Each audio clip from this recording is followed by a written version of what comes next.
ये सियासत है जो संसद से लेकर सड़क तक कायम है।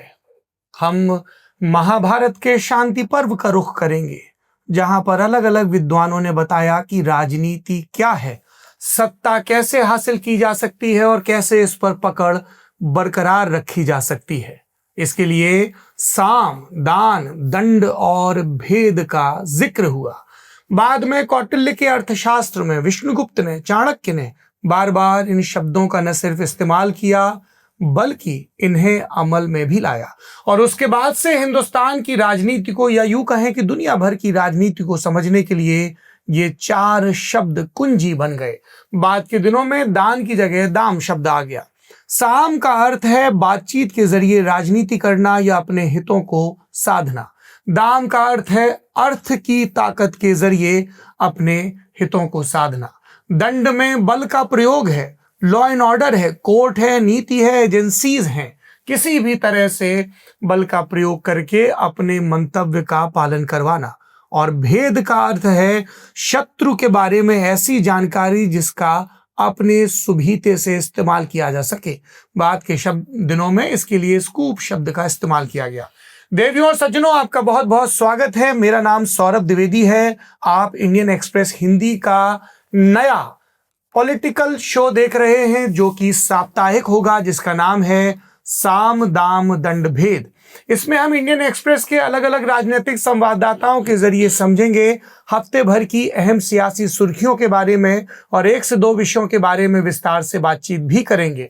बातचीत के आखिर में, शो के आखिर में हम याद करेंगे किसी एक ऐसे नेता को जिसको याद करना प्रासंगिक है, समीचीन है इस हफ्ते के दौरान। और सबसे आखिर में होंगी हमारी सिफारिशें, क्या देखें, पढ़ें और सुनें। पर फिलहाल आप देख रहे हैं पहला नया नवेला एपिसोड साम, दाम, दंड, भेद का।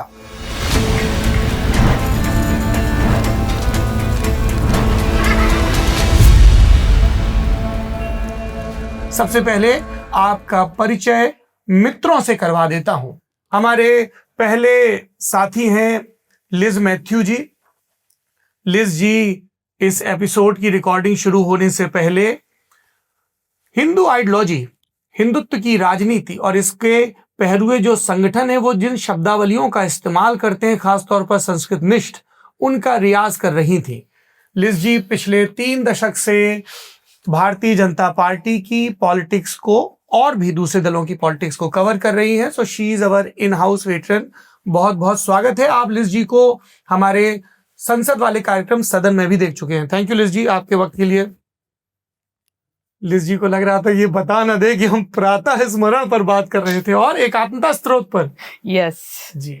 लिज जी के बाद हमारे दूसरे साथी हैं डॉक्टर विकास पाठक, जिनका हिंदू नेशनलिज्म पर विस्तार से काम है। डॉक्टर पाठक जवाहरलाल नेहरू यूनिवर्सिटी में अध्ययन के दिनों से हमारे सीनियर और पथ प्रदर्शक रहे हैं।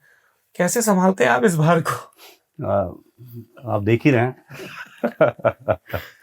डॉक्टर पाठक से भी आप लोग सदन के दिनों में मुखातिब होते रहे और अब साम, दाम, दंड, भेद में हर हफ्ते ये हमारे साथी आपके सामने प्रस्तुत होंगे। तीसरे मेहमान वो हैं जो इंडियन एक्सप्रेस के हाउस में इन हाउस राष्ट्रीय स्वयंसेवक संघ समेत दक्षिण पंथ के विशेषज्ञ माने जाते हैं। ऐसे दीप्तिमान तिवारी जी, बहुत बहुत स्वागत है आपका। कुछ ज्यादा तारीफ हो गई। देखिए, बाहर वाले जब करेंगे तब करेंगे, पर अपने साथियों के गुणों से सबसे पहले हमें ही परिचित होने का मौका मिला है, तो हमें लगा कि, और हमारे अम्मा एक बात कहती थी दीप्तिमान भाई, घी का लड़ुआ टेढ़ा मेढ़ा कैसा भी हो घी का ही रहता है। आप लोग हमारे साथी हैं। Should I translate this for you? No. You figured it out. Yes. Lovely. तो साम, दाम, दंड, भेद में सबसे पहले प्रस्तावना, सबसे पहले विषय प्रवर्तन। देवियों और सज्जनों, हम पहले सेगमेंट में, जिसका नाम जायजा है, आपको अलग अलग राज्यों में चल रही राजनीति के बारे में बताएंगे। और दूसरा सेगमेंट है मुख्य मुद्दा, जिसमें हम इस हफ्ते के 2 प्रमुख विषय जो हैं उन पर बात करेंगे।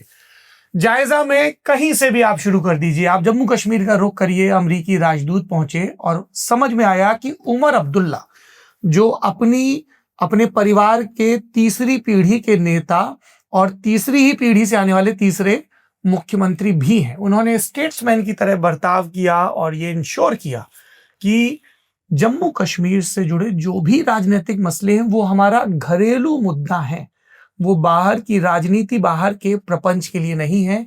और इसलिए उनके इस बयान की खूब चर्चा भी हो रही है और तारीफ भी हो रही है। याद करिए हमारे और आपके पूर्वजों की गाथा महाभारत, जिसमें जब एक दफा कौरवों की स्त्रियों का गंधर्वों ने अपहरण कर लिया और कौरव मदद मांगने के लिए पांडवों के पास आए और अनुज पांडवों ने युधिष्ठिर से कहा कि हम क्यों मदद करें, हम तो इनकी वजह से जंगल में हैं। तब युधिष्ठिर ने उनसे कहा था कि ये हमारा आपस का झगड़ा है, बाहर वालों के लिए वयम पंचाधिशतकम, यानी बाहर वालों के लिए तो हम कुल 105 भाई हैं। दूसरे राज्य में आते हैं हिमाचल प्रदेश। हिमाचल प्रदेश से आने वाले नेता जेपी नड्डा स्वास्थ्य कारणों से एम्स में भर्ती रहे। तमाम केंद्रीय मंत्रियों का, गृह मंत्री अमित शाह, रक्षा मंत्री राजनाथ सिंह समेत वहां तांता लगा रहा। सबकी नजर इस पर भी गई कि राजनीतिक शिष्टाचार को निभाते हुए हिमाचल प्रदेश के मुख्यमंत्री सुक्खू भी जेपी नड्डा का हालचाल लेने के लिए एम्स दिल्ली पहुंचे। पंजाब लगातार खबरों में है, फौरी तौर पर 2 वजहों से। एक, सतीश पूनिया भारतीय जनता पार्टी के नेता, राज्यसभा सांसद और महासचिव, उनकी प्रभारी के तौर पर नियुक्ति, जिसके बारे में हम मुख्य मुद्दे में विस्तार से बात करेंगे। दूसरा, हरसिमरत कौर बादल का एक भाषण, जिसके बाद एक हलके में ये तय माना जाने लगा कि क्या शिरोमणि अकाली दल और भारतीय जनता पार्टी का गठबंधन लगभग तय है। हरियाणा की बात करें तो वहां के एक बहुत सीनियर नेता ने, अब मैं लिस्ट जी की तरह सीख गया हूं, हमेशा नाम नहीं बताना है, टिप्पणी की कि देखिए हरियाणा भाजपा वालों को कितना फलता है। विप्लव देव यहां प्रभारी रहे, विनोद तावड़े यहां प्रभारी रहे, सतीश पूनिया यहां प्रभारी रहे, स्मृति ईरानी का भी बहुत दखल रहता है और ये सब के सब संगठन में महत्वपूर्ण पदों पर पहुंच गए हैं। फिर चुटकी भी ली गई। मुख्यमंत्री के लिए थोड़ी दिक्कत होगी, बहुत अलग अलग तरह के प्रेशर आएंगे, बहुत अलग अलग किस्म की सिफारिशें आएंगी। राजनीति में ये सब चलता रहता है। दिल्ली की बात करें, महाराष्ट्र की या राजस्थान की बात करें तो यहां से सुर्खियां बटोरी कॉकरोच जनता पार्टी ने, क्योंकि उन्होंने स्कूल ठीक करो का नारा दिया है, जिसके बाद आशुतोष रांका जो कि राजस्थान से आते हैं वो स्कूल के दौरे पर पहुंचे, ग्रामीणों के साथ उनकी झड़प हुई और जिसके बाद ये मुद्दा और भी प्रखर हो गया। इसी तरह के नज़ारे महाराष्ट्र से भी नजर आए। बंगाल की बात करें तो वहां से सुर्खी बनी जब टीएमसी के पूर्व विधायक को आरजी कार केस में आखिरकार ओडिशा से गिरफ्तार कर लिया गया। चर्चा असम की भी रही जब एक न्यूज रिपोर्ट के जरिए सामने आया कि किस तरह से हिमंत बिस्व शर्मा की सरकार ने बड़े पैमाने पर इश्तिहारों पर राजकीय धन का खर्चा किया है। चूंकि ये रिपोर्ट दूसरे संस्थान की, हमने इसकी स्वतंत्र पुष्टि नहीं की, इसलिए फिलहाल हम इसके ज्यादा ब्यौरों में नहीं जाएंगे। बिहार लगातार चर्चा में रहता ही है, बस इतना ही करना होता है कि कभी तेजस्वी यादव किसी विरोध प्रदर्शन में शामिल हो जाएं, छात्र किसी परीक्षा के कैंसलेशन की मांग करने लगें या फिर नीतीश कुमार बिना किसी पूर्व सूचना के संजय झा के घर पहुंच जाएं। राजस्थान, मध्य प्रदेश, छत्तीसगढ़ और ओडिशा में फिलहाल इंतजार चल रहा है। हालांकि ओडिशा से एक महत्वपूर्ण सुर्खी है कि नवीन पटनायक, ये जो मिनरल्स का माइनिंग का बिल पारित हुआ है उसकी बिना पे राज्य को 50,000 करोड़ के राजस्व के नुकसान की बात कह के नए सिरे से उड़िया राजनीति को, उड़िया आइडेंटिटी को जागृत करने का प्रयास कर रहे हैं। ये मोटामोटी सुर्खियां हैं। अगले एपिसोड से हम और विस्तार में इन पर जाएंगे। आप में से यदि कोई इनमें से किसी भी विषय पर टिप्पणी करना चाहे, विकास जी, लिज जी, हाँ, धर्मेंद्र प्रधान हरियाणा इलेक्शन के इंचार्ज भी था जी 2024 में। ये आप ये कहना चाह रहे हैं कि सबको सूट नहीं करता है हरियाणा? तो उसके बाद तो शिक्षा मंत्री बने ना वो। हाँ, शिक्षा मंत्री थे ही। मुझे ऐसा लगता है, क्योंकि आप लोग ज्यादा कवर कर रहे हैं, प्लीज एनलाइटन मी, कि जिन लोगों को ये लग रहा है कि धर्मेंद्र प्रधान का दौर चुक गया, वो या तो बीजेपी को या धर्मेंद्र प्रधान को पर्याप्त समझते नहीं है। मेरी सीमित समझ ये कहती है कि उनकी वापसी होगी, चाहे वो मंत्रिपरिषद में हो या फिर किसी राज्य के प्रभारी के तौर पर। हाँ, जरूर। He is not out of politics. ये कहाँ से जाएगा? एक तो हमने देखा है कितने हफ्ते लोग रुका था, like if he was such an easy prey resignation would have happen, no? तो ऑब्वियसली एंड उनके एक तो पार्टी में एंड जितना इलेक्शन इन्होंने जीता पार्टी के लिए, एक तो हरियाणा के बारे में मैंने बोला अभी, बिहार में इंचार्ज था। वो डिफिकल्ट इलेक्शन, यूपी में एक बार था, तो डिफिकल्ट इलेक्शन धर्मेंद्र प्रधान ने, he has a way of managing elections, he is very good with it also. उसके उस party, why should party lose him like that? ये ऑब्वियसली इसकी अभी जो भी हुआ है इसकी वजह से थोड़ा सा एक ब्रेक होगा, इसके बाद ही विल बी बाउंसिंग थोड़ा गैप, थोड़ा समझ के gap, साथ। yes. few battles to win the war. Yes. थोड़ा गैप हो सकता है, समझ बूझ के पार्टी वैसा रोल देगी जिसमें पार्टी का फायदा हो, और एक बार बात थोड़ी पुरानी हो गई तो फिर कोई भी रोल मिल सकता है। दूसरा ये भी है कि एक ऐसे दौर में जब राज्य बदल जाए तो नारे की शक्ल बदल जाए, पर पीडीए या यूजीसी पे स्टैंड क्या है या ओबीसी को लेके मसला क्या है, जब ये इतना डोमिनेटिंग नैरेटिव हो तब बीजेपी अपने एक ऐसे वेल कल्टीवेटेड लीडर को जो ओबीसी समाज से आता है, कुर्मी समाज से आता है, हालांकि धर्मेंद्र प्रधान ने खुद अपनी जाति को आगे करके राजनीति नहीं की, पर जब आप यूपी बिहार के प्रभारी होते हैं तो आपकी जाति पता कर ली जाती है। तो बीजेपी लूज नहीं कर सकती, क्योंकि चाहे छत्तीसगढ़ हो, चाहे बिहार हो, चाहे उत्तर प्रदेश हो, ये एक डोमिनेंट पेजेंट कास्ट है एकदम। एक जब वो कंट्रोवर्सी चल रहे थे, बीजेपी के एक बड़ा नेता ने मुझे फोन करके बोला है, आप सोच लीजिए इनको पार्टी लाइक समाजवादी पार्टी कभी भी बोल नहीं सकते इनको हटाने के लिए धर्मेंद्र प्रधान को, बिकॉज ये कास्ट की वजह से कि क्या मुंह पे जाएगा अखिलेश यूपी में क्या बोलेगा, इसलिए ये सापा को इनकी इस्तीफा मांग भी नहीं सकते। वो एक लाइन उन्होंने दिया था उसी टाइम। सपा ने कोई ज्यादा ग्राउंड पे मेहनत नहीं की किया नहीं है, तो यूपी इलेक्शन ने हंगामा खड़ा कर दिया बिहार में, लेकिन सपा ने लखनऊ या इलाहाबाद में उस तरह की गतिविधियां नहीं देखी। हालांकि एक चीज नोटिस की गई दीप्तिमान भाई की डिम्पल यादव और उनकी वो जो एक सॉफ्ट अपील होती है ना कि केयर गिवर वाली अपील, तो उनका सड़क पे उतरना, बाकी सांसदों के साथ लीड करना, और मुझे लगता है कि समाजवादी पार्टी के ऑप्टिक्स मैनेजर्स बात का ख्याल भी रख रहे हैं कि बारिंग द पार्लियामेंट्री प्रीमाइस वो साथ ना दिखें, अलग अलग दिखें, ताकि एक इंडिविजुअल मास अपील बिल्ड हो। तो वो जो तस्वीरें आई थी पार्लियामेंट्री स्ट्रीट थाने से जिसमें जो लोग बेहोश हैं उनकी वो केयर कर रही है डिम्पल यादव, तो उसकी भी बहुत मैसेजिंग गई। बहरहाल मुख्य मुद्दे पर आते हैं। पहला मुख्य मुद्दा है ऑप्टिक्स का खेल। ये दरअसल हर हफ्ते ही रहेगा। They want to capture your screen, येन केन प्रकारेण हमारा नैरेटिव ये तय करे कि आप डाइनिंग टेबल पर, ड्राइंग रूम में या दफ्तर में क्या बहस करें। भारतीय जनता पार्टी ने इसके लिए क्या किया? 15 अगस्त को प्रधानमंत्री नरेंद्र मोदी ने, जो हमारे यहाँ की रवायत है, परंपरा है, विस्तार से भाषण दिया। देश को एक नया शब्द मिला, दिमागी नक्सल, जिसके पक्ष और विपक्ष में बहस होने लगी। इसमें दिलचस्प रहा जब छत्तीसगढ़ के गृह मंत्री और डिप्टी सीएम विजय शर्मा ने उन लोगों की प्रेस कॉन्फ्रेंस करवाई जिनका नक्सली हिंसा में जिनकी देह के अलग अलग हिस्से क्षतिग्रस्त हुए थे, और उन्होंने कहा कि जब राजनीतिक विरोध के लिए ही सही पी चिदम्बरम जैसे लोग ये कहते हैं कि यस आई एम दिमागी नक्सल, तो उन्हें इस बात का ख्याल रखना चाहिए। सोशल मीडिया पर एक चुटीली टिप्पणी भी दिखी कि नक्सलियों के सबसे बड़े शत्रुओं में तो पी चिदम्बरम भी एक हैं, जिन्होंने ऑपरेशन ग्रीन हंट शुरू किया था सलवा जुडूम के बाद। तो भारतीय जनता पार्टी ने 15 अगस्त के भाषण, दिमागी नक्सल और उसके बाद वंदे मातरम को लेकर कांग्रेस की झिझक, इसका दोहन करने का प्रयास किया है। इससे इतर कांग्रेस की बात करें तो 20 अगस्त को पूर्व प्रधानमंत्री राजीव गांधी का जन्मदिन होता है, उसके समारोह हुए, और जो सोनिया गांधी की बायोग्राफी आने वाली है, बिलोंगिंग नाम है उसका, belonging the journey of love, the journey of love, उसको लेकर चर्चा रही। और जब हम ये बातचीत रिकॉर्ड कर रहे हैं शुक्रवार के रोज, तब राहुल गांधी पैलेट गन के विक्टिम्स को लेकर सड़क पर बैठे हुए थे। संसद से ज्यादा दूर नहीं है वो थाना जहां पर वो शिकायत करने गए थे, और इसको लेकर भी नए सिरे से राजनीति हुई, विजुअल क्रिएट हुआ। इससे पहले वो उन कंटेंट क्रिएटर्स से भी मिले थे जो प्रोटेस्ट के दौरान अहम हिस्सा रहे थे और अलग अलग वजहों से वायरल हुए थे। ये कांग्रेस की राजनीति है। और सीजेपी की तो हमने बात की ही कि स्कूल ठीक करो का वो नारा दे रहे हैं।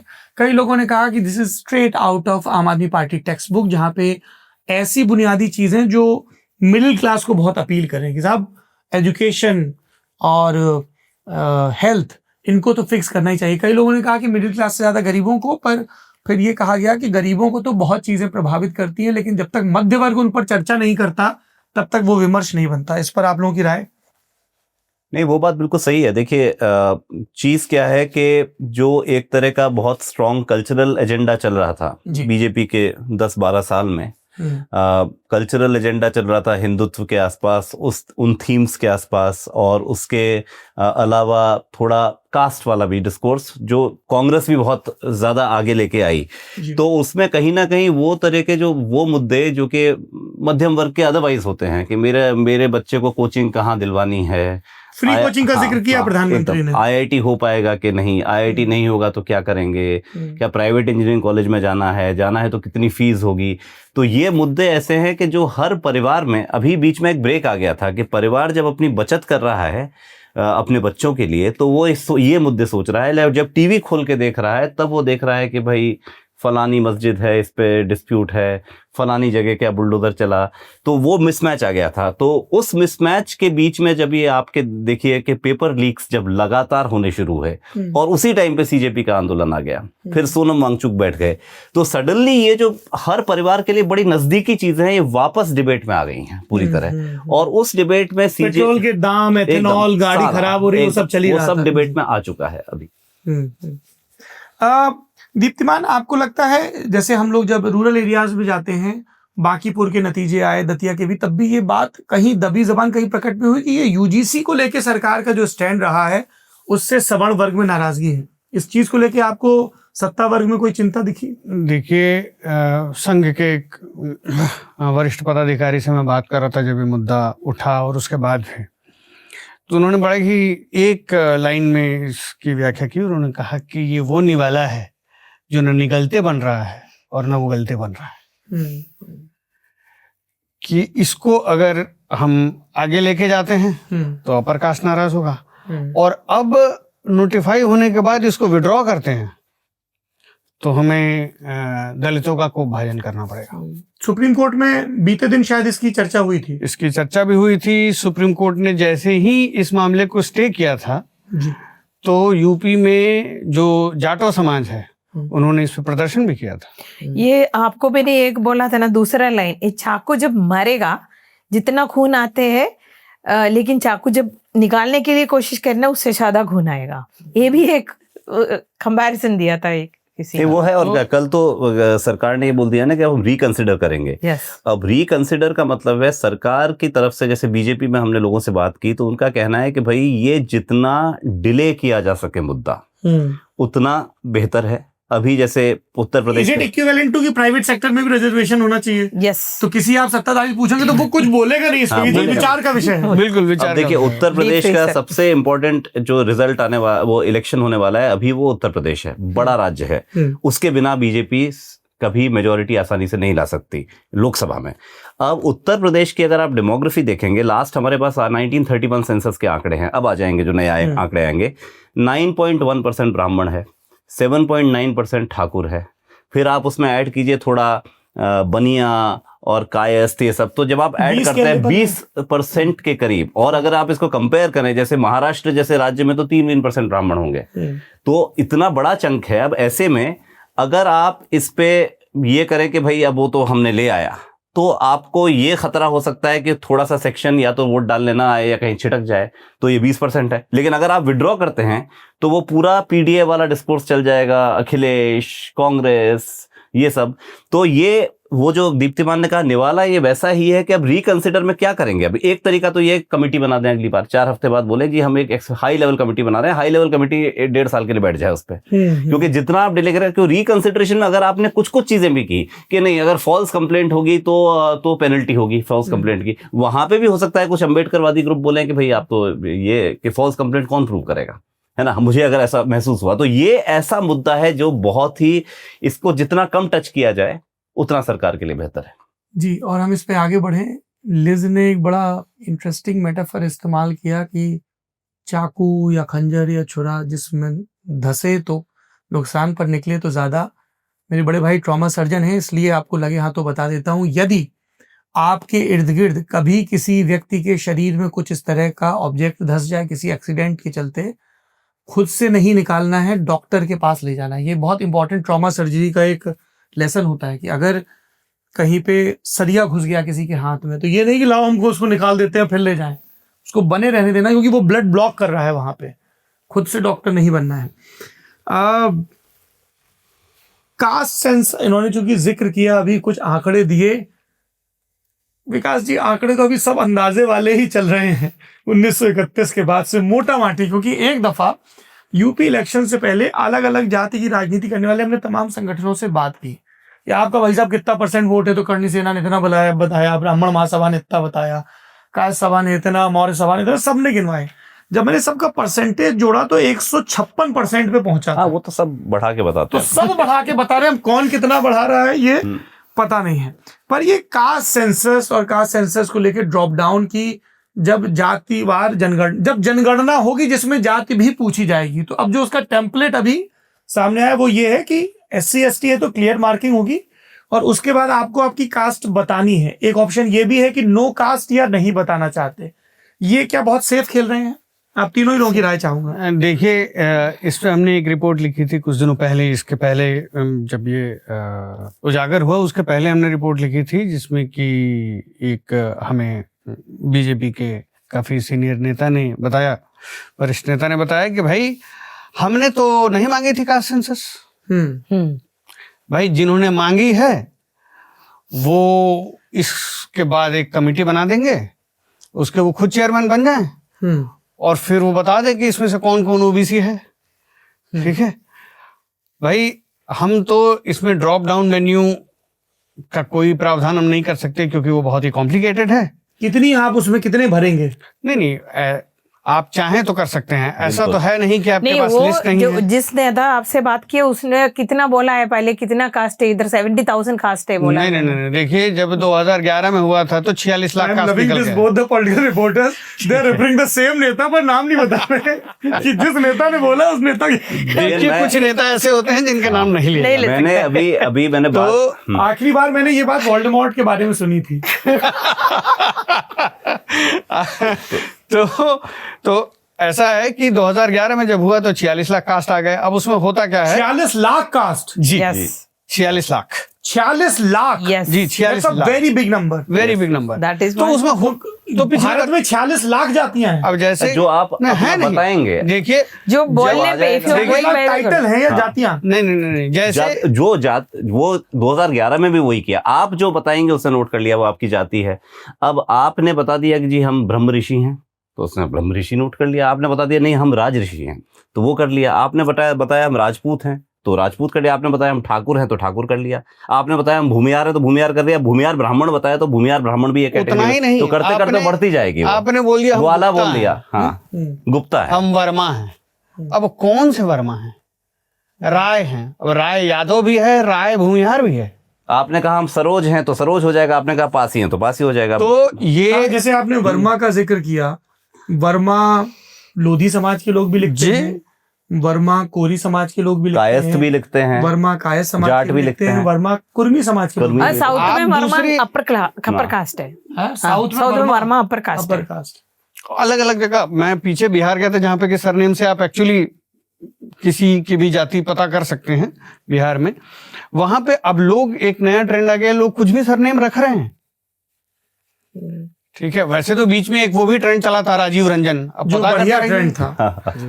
तो इसमें मैं आप पता करते रहिए कि कौन है। मैं तो भी- व्यक्तिगत रूप से, क्योंकि मैं तो बहुत लेट हो गया नाम बदलने में, पर मैंने जिन भी बच्चों के नाम रखे हैं अपने परिवार में, आई हैव इंश्योर्ड दिस कि जाति सूचक शब्द नहीं हो। तो सबके नाम ऐसे हैं, सदगमे अभिषेक, कृतज्ञ सौरभ, सबके बिल्कुल ऐसे अलग अलग नाम है। सुहासनी गौरव, कोई चक्कर नहीं, क्योंकि सुनते ही आइडेंटिफाई भी हो रहे हैं और प्रेजुडिस भी आ रहे हैं लोगों के। बिल्कुल है ना? बिल्कुल।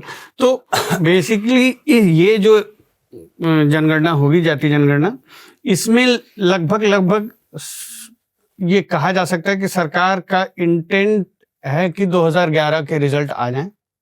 उसके बाद जो है वो जिन्होंने ये जातीय जनगणना की राजनीति को पुश किया है, वो फिर उस पोथे को लेके बैठें और देखें कि अब इसका क्या करें। इन्होंने एक वेरी इसमें- क्लियरली बोला है, जो नेता की बात कर रहे हैं, कि हम ये लिस्ट से कुछ नहीं करने वाला है। आप बोला करो, हम करेंगे, दे देंगे। नहीं तो इसमें जैसे फर्स्ट ले लीजिए कि मेरे घर आए जनगणना करने, एक राउंड तो आ चुके हैं घर वाली करने, और उन्होंने पूछा नाम, तो मैंने बताया सौरभ द्विवेदी। अब वो मुझसे मेरी जाति पूछ रहे हैं, तो मेरा जन्म ब्राह्मण परिवार में हो, पर मेरे पास ये ऑप्शन है कि मैं बताऊं कोई जाति नहीं है या जाति नहीं वो बतानी, भी है। जाति नहीं बतानी है ये भी, और कोई जाति नहीं है। आप सौरभ द्विवेदी अपना नाम बता के और आप अपने आप को राजपूत भी बोल दें, वो आपसे पूछ नहीं सकता है कि भाई द्विवेदी राजपूत कैसे होगा, नहीं पूछेगा। वो जो आप वो नोट बोलेंगे, कर वो लेगा करेगा। यस, कि ये राजपूत हैं। So the whole idea is that the entire exercise eventually futile watch. Obfuscate हो जाएगा, वही। और इतना ऑफस्केट हो जाएगा, इतना कंफ्यूज हो जाएगी पूरी प्रक्रिया कि आप उससे कोई भी माइलेज, देखिए इसमें क्या होता है, बीजेपी को क्या खतरा है, आप अगर कास्ट सेंसस करा लें और उसमें निकल जाए कि भाई देखिए जो एक सर्वे होता है उसके अनुसार करीब करीब 40% से ऊपर जो है वो ओबीसी समाज है जी, ठीक है, लेकिन इसकी कोई जनगणना नहीं हुई है, ये सर्वे का वो है। अब रिजर्वेशन है 27%। बीजेपी का भय क्या है कि जैसे ही जनगणना होगी और उसमें आ जाए 45%, 50% ओबीसी हैं, नेक्स्ट स्टेप, पॉलिटिकल स्टेप क्या है कि भाई रिजर्वेशन बढ़ाया जाए, बढ़ाए। 50% बढ़ाया जाए, 50% किया जाए, 55% किया जाए। वो उस तरह का एक पॉलिटिकल नैरेटिव जो है वो बीजेपी को बिल्कुल सूट नहीं करेगा। उसमें देखिए जैसे नेताएं है ना इस हर इलाके का, उन्होंने ये एक मान के गया कि इस इलाके में इतना यादव है या जो भी कुर्मी एक है hypothetical उसमें, calculation तो रहता है। उसको हटाना भी उनके लिए मुश्किल होगा ना, कि देखिए जब जनगणना में आ गया कि ये कुर्मी 60% है, क्या उधर जो हम उनका ब्राह्मण नेता है या और कोई नेता है, जैसे बड़ा नेता है, उसको कैसे हटाएंगे? हालांकि ये भी पूरा एक उनका और ऊपर से नीचे इसमें तक बात issue कह है। दें कि ऐसा नहीं है कि चाहे कांग्रेस हो या भाजपा हो, उसको ये नहीं पता है कि किस डिस्ट्रिक्ट में कौन सी जाति कितनी है। बिल्कुल ठीक है, बड़े ही मेटिकुलस कैलकुलेशंस के साथ इलेक्शन लड़े जाते हैं, हर बूथ का डेटा रहता है, सबको पता होता है कि कौन सी जाति कितनी है कहाँ पे। बिहार में जब यही कास्ट सर्वे हुआ तो कमोबेश जो है, जो कास्ट सर्वे के रिजल्ट आए वो वही रिजल्ट थे जो पॉलिटिकल पार्टीज को पहले से पता थे। अच्छा, यहाँ पे इतने लोग हैं, इतने लोग हैं, इतने लोग हैं, इतने लोग हैं। तो अंदाजा रहता ही है। अगर आप करना चाहें कास्ट सेंसस ईमानदारी से तो कर सकते हैं। नहीं, और उसका एक लाभ ये भी होगा कि आप अगर एक फुल प्रूफ कास्ट सेंसस और फाइनेंशियल स्ट्रेटेजिक सेंसस करते हैं तो जो, और ये बड़ा विवादित विषय है कि दलितों में क्रीमी लेयर क्यों नहीं है, इसको लेके भी सरकार बहुत सेफ स्टैंड कर रही है। मुझे ये वाकई समझ में नहीं आता है कि एक महादलित परिवार का मनरेगा मजदूर का बच्चा compete कर रहा है और एक दलित बैकग्राउंड से आने वाला आईएएस अधिकारी का या आईआईटी IIM का पढ़ा हुआ उसका बच्चा compete कर रहा है, तो वो सेम कैसे है ना? तो जिसको ज्यादा जरूरत है, जिसको हम अफर्मेटिव एक्शन कहते हैं, उसी तरह से ओबीसी में जो ईबीसी है, तो मकसद तो ये है ना जो बाबा साहब ने बोला था कि भाई जिनको जरूरत है उनको लाभ पहुंचे, हिस्टोरिकल इनजस्टिस को दूर करना है। बिल्कुल, पर ये एक नई किस्म की इनजस्टिस पैदा हुई। और दूसरा क्या है कि नए सिरे से रिजर्वेशन की डिमांड भी आएगी, एकदम। और वो प्राइवेट सेक्टर में भी आएगा कि भाई आपको सब जगह इंक्लूसिव सोसाइटी बनानी है ना, उसके तरीके बहुत अलग अलग हो सकते हैं। वैसे एक चीज सौरभ, आप जो ऑडियंस है हम लोग का, उनको ये जानना चाहिए, जैसे 1931 तक जो जाति वाला सेंसस है वो होता था। 1941 में डेटा कलेक्ट हुआ, लेकिन डिसाइड किया गया इसको रिलीज नहीं किया जाएगा।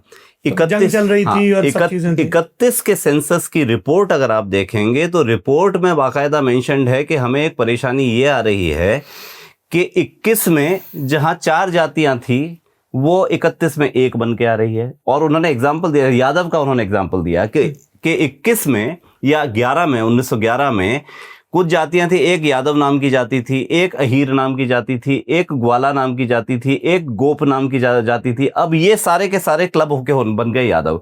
तो काउंटिंग में क्या होता है, कभी कभी यूनाइट करते हैं, कंसोलिडेट करते हैं, कभी कभी सेगमेंटेड हो जाते हैं। अब अगर आप ऐसा ओपन एंडेड क्वेश्चन पूछेंगे तो ये जो दीप्तिमान ने बताया कि डेटा में तो 46 लाख आ जाएंगे, 50 लाख आ जाएंगी जातियां।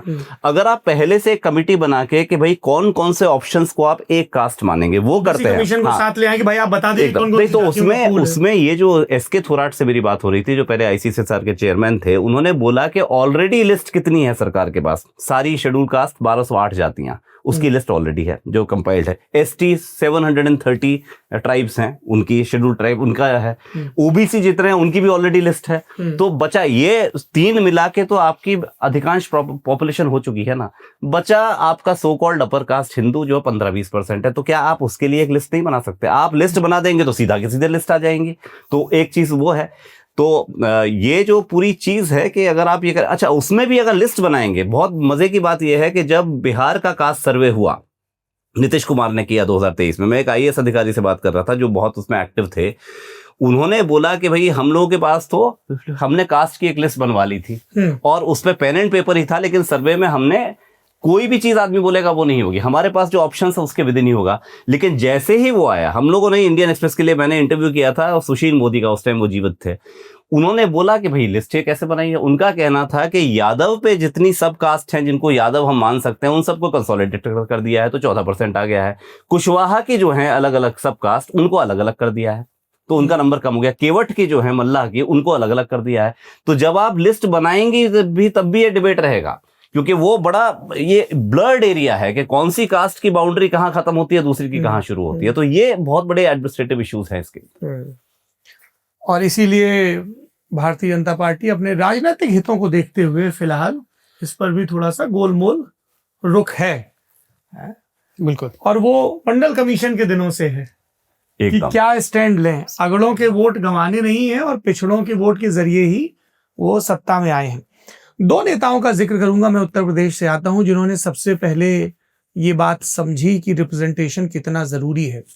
कांग्रेस के दौर में जब ब्राह्मण, क्षत्रिय या चंद्रभानु गुप्ता का नाम लें तो वैश्य समुदाय के लोग भी लगातार मुख्यमंत्री बन रहे थे, नेतृत्व दे रहे थे, तब चौधरी चरण सिंह, उससे पहले राम मनोहर लोहिया, पर चौधरी चरण सिंह ने जो पिछड़ी पेजेंट कास्ट थी, जो अजगर फॉर्मूला कहा जाता है, जिसमें अहीर हैं, गुजर हैं, जाट हैं, इन सबको साथ में लेके कॉम्बिनेशन किया। और बाद के दिनों में काशीराम जी ने, मैं उरई से आता हूं जो बहुजन समाज पार्टी की शुरुआती प्रयोगशाला रही है।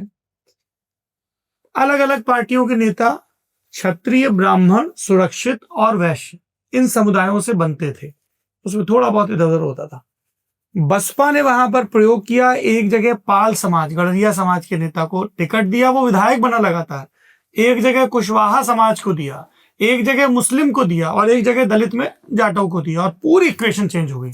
और अब हालत यह है कि बीजेपी भी उसी टेम्पलेट को फॉलो करती है। साहब ओबीसी या ईबीसी कितने हैं, एकदम ये बहुत इंटरेस्टिंग है। आते हैं आज के मुख्य मुद्दे पर, जो है कि बीजेपी ने फाइनली नितिन नवीन की टीम अनाउंस कर दी है।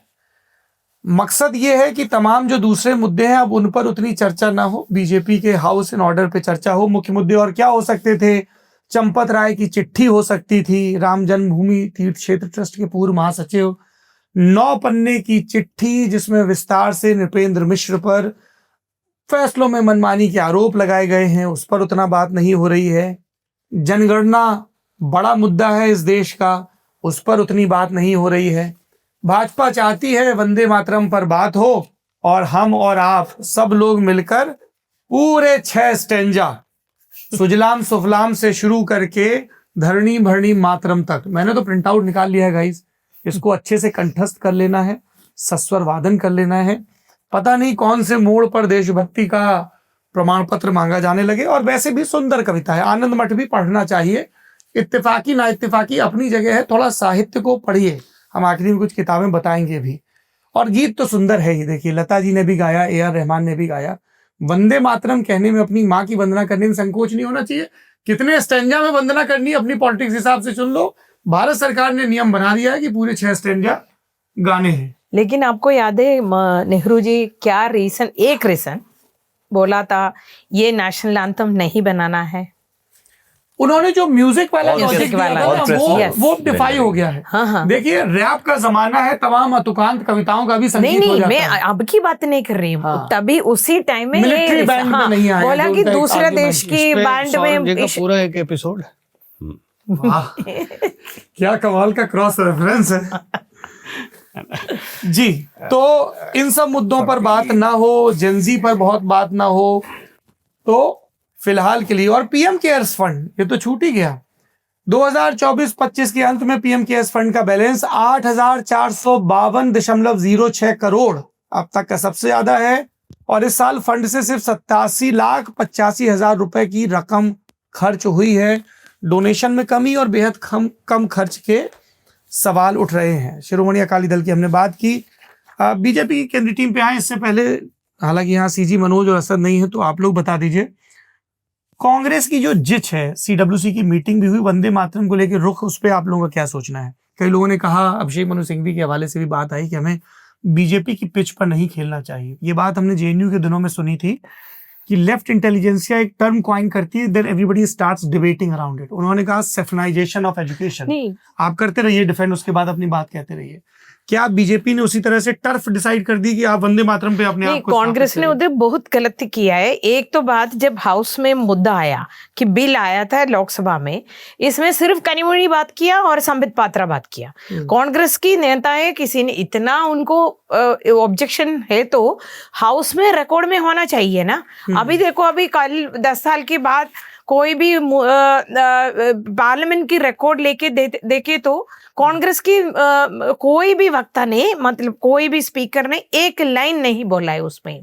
तो समाजवादी पार्टी भी बोला, समाजवादी पार्टी के लिए रीजन भी हो सकता है या ऐसे थोड़ा सेंसिटिव इश्यू उनके, उनमें इलेक्शन से पहले वो लोग उस पर बात करना चाहते हैं, लेकिन कांग्रेस वाला क्यों नहीं बोला? एक तो उसी टाइम में कांग्रेस ने ये डिसीजन भी नहीं लिया था कि हम इतना इसको अपोज करेंगे, तो अपोज करना है तो तभी बात कर सकते थे, बात ही नहीं किया। Kanimozhi has put her views, जो भी उनकी स्ट्रॉन्ग वर्ड्स में डाला सदन का इस्तेमाल नहीं कर पाए। एक बात और हुई है, मैं अपनी एक्सप्रेस के रिपोर्टर्स के हवाले से कह रहा हूँ, छात्रों की गूंज कार्यक्रम जारी रहेगा। 22 तारीख को, if I remember correctly, Pune में लड़कियों का कार्यक्रम हो रहा है।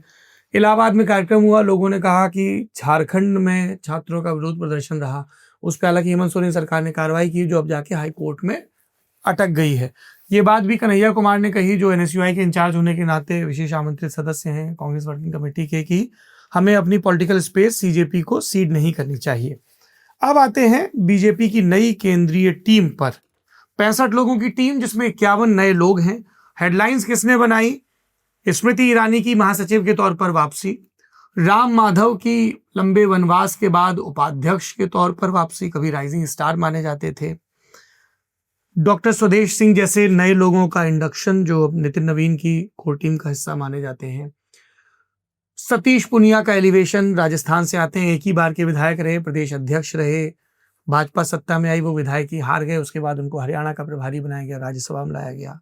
तरुण चुग को राज्यसभा में लाया गया है, कोर टीम से हटाया गया। लोगों ने कहा मंत्रिपरिषद विस्तार का, लेकिन गुजरात इंचार्ज बनाया, गुजरात इंचार्ज बनाया, और लोगों ने यह भी कहा कि मंत्रिपरिषद विस्तार का भी इंतजार कर सकते हैं आप, कार्यालय के भी इंचार्ज। विनोद तावड़े को, जो एक बड़ी हेडलाइन बनी, यूपी का इंचार्ज बरकरार रखा गया है, और कहा गया कि एक ऐसी टीम दी जा रही है जिसमें अनिल कुमार हैं, क्षेत्रीय प्रचारक, अनिल कुमार ही है ना क्षेत्रीय प्रचारक दीप्तिमान यूपी में, शायद, और विनोद तावड़े, जगदीश पटेल की, जो योगी के साथ बहुत कन्फ्रंटेशनल मोड में ना रहे, इसीलिए सुनील बंसल को यूपी का प्रभार नहीं दिया गया। तो मैं दीप्तिमान जी आपकी टिप्पणी चाहता हूं, और खास तौर पर यह कि संघ की कितनी चली। सुरेश सोनी, जिनके पास कोई राष्ट्रीय स्वयंसेवक संघ में फिलहाल आधिकारिक दायित्व नहीं है, पर जो 2012-13 के दौर से प्रधानमंत्री नरेंद्र मोदी के करीबी भी, मार्गदर्शक भी माने जाते हैं। कहा गया कि सौदान सिंह की जो वापसी हुई, पिछली टीम में राष्ट्रीय उपाध्यक्ष थे, अब संघ के पदाधिकारी के तौर पर, को संगठन इंचार्ज के तौर पर वापसी हुई।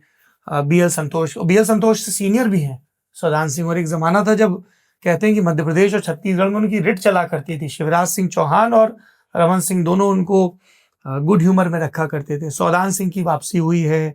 ये भी कहा गया कि अमित शाह का उतना इंप्रेशन नहीं दिख रहा है, और ये बात नितिन नवीन के सिलेक्शन से ही शुरू हो गई कि ये जो टीम है ये सीधे नंबर 1 के विचार और उनकी पसंद के हिसाब से हुई है, इसीलिए अनिल जैन समेत कई नेताओं की वापसी भी नहीं हो पा रही है। आपकी राय जानना चाहूंगा दीप्तिमान जी। देखिए, संघ का दखल तो रहता ही है। संगठन में अभी हम देखें तो संगठन में मंत्रालयों में सभी जगह संघ के लोग बैठे हुए हैं। और कई बार जब हम ये बात बीजेपी के नेताओं से पूछते हैं तो वो कहते हैं कि ये प्रश्न ही बेमानी है, क्योंकि संघ और भाजपा जो है वो कोई अलग तो है नहीं।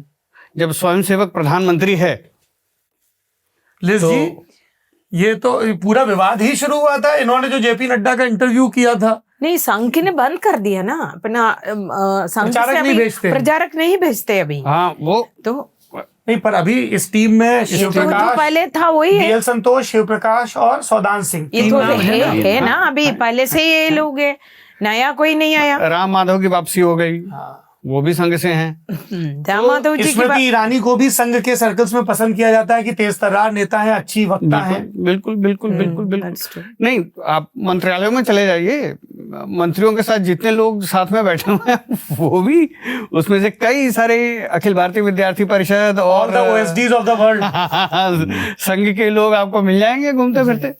तो ये बीच बीच में ये सब चलता रहता है। कुछ प्रचारकों को वापस खींच लिया जाता है, कुछ को दे दिया जाता है।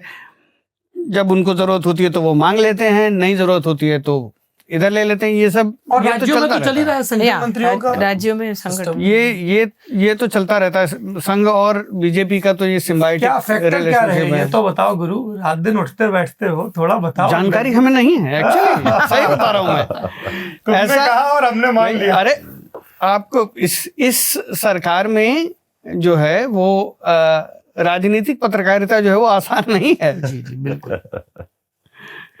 वो जमाने नहीं है जब नेशनल एग्जीक्यूटिव होता था और उसमें लोगों को फोन खुले रहते क्या थे। नेशनल और आप एग्जीक्यूटिव सुन रहे हैं। पार्लियामेंट्री बोर्ड से भी लोगों को खबर मिलते थे।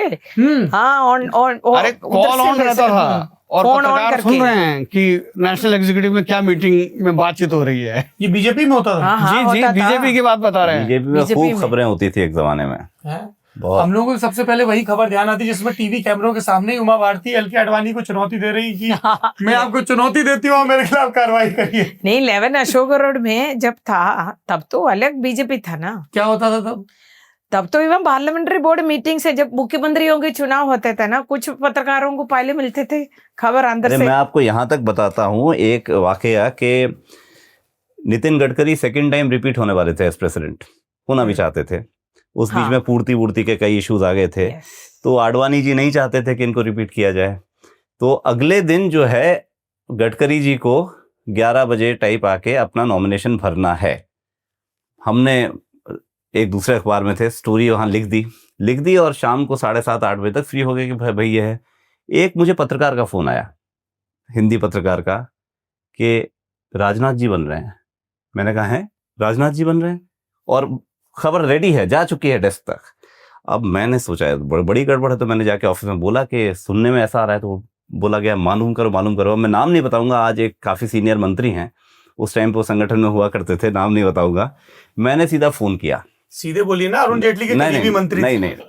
तो एक मंत्री को मैंने, जो उस टाइम जो उस समय संगठन में थे, उनको मैंने फोन किया। ऐसे वकील नेता को, अरे नहीं, वकील भी नहीं, तो अभी मंत्री है। तो मैंने बस पूछा कि is it true that it is Rajnath ji? और वहां से जवाब आया मैंने कहा थैंक यू करके स्टोरी बदली और स्टोरी छप गई। अगले दिन राजनाथ जी बन गए। तो अब ये असंभव है कि आप नितिन नवीन या भजनलाल शर्मा कुछ भी गेस कर लें। अब तो जो लेके जा रहे हैं वो भी गेस कर पा रहे हैं कि नहीं, वो पता नहीं। ये भी हो सकता है कि अगर आपने लिख दिया तो भले वो नहीं बनेगा।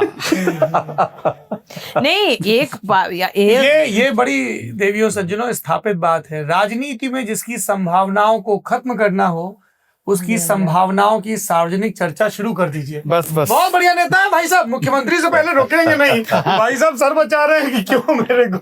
ये कई जो पदाधिकारी बने, सही बात उनसे जब हम लोगों ने ऑफ द रिकॉर्ड चर्चा की, बोले जो बताना है बताइए, ये मत बताइएगा कि हमको क्यों बताया गया। हमारी कोई दिलचस्पी नहीं कि लोग जाने कि हमको क्यों बताया गया, हमको लाइमलाइट में नहीं आना है। बिल्कुल। तो पर फिर भी बता तो दीजिए। मैंने बताया तो जितनी जानकारी थी उतना ही बताया। क्या फैक्टर्स रहे? कोई दत्तात्रेय हुसबले की तरफ से, अरुण कुमार की तरफ से, संघ की तरफ से सूची आई? राम माधव का पुनर्वास कैसे हुआ? नहीं, जानकारी नहीं है मेरे पास, सही मैं बता रहा हूँ। इनको जल्दी जाना है। हम अगले हफ्ते करेंगे व्याख्या आगे। कुछ तो बता, मैं जाने नहीं दूंगा गुरु। अरे ये रोल होता रहेगा। एक तो कुछ तो बताओ। अरे नहीं है, जानकारी नहीं है, सच में नहीं है, सच में नहीं है। ऐसे हवा में तीर मारना और जो है राजनीतिक कह रहा है कि वो बड़का जानकार है ना, उसे कुछ बता ही नहीं रहा। एक तो बता दो, कुछ तो। अरे अब मुझे आज्ञा दीजिए, मुझे लगातार फोन आ रहे हैं।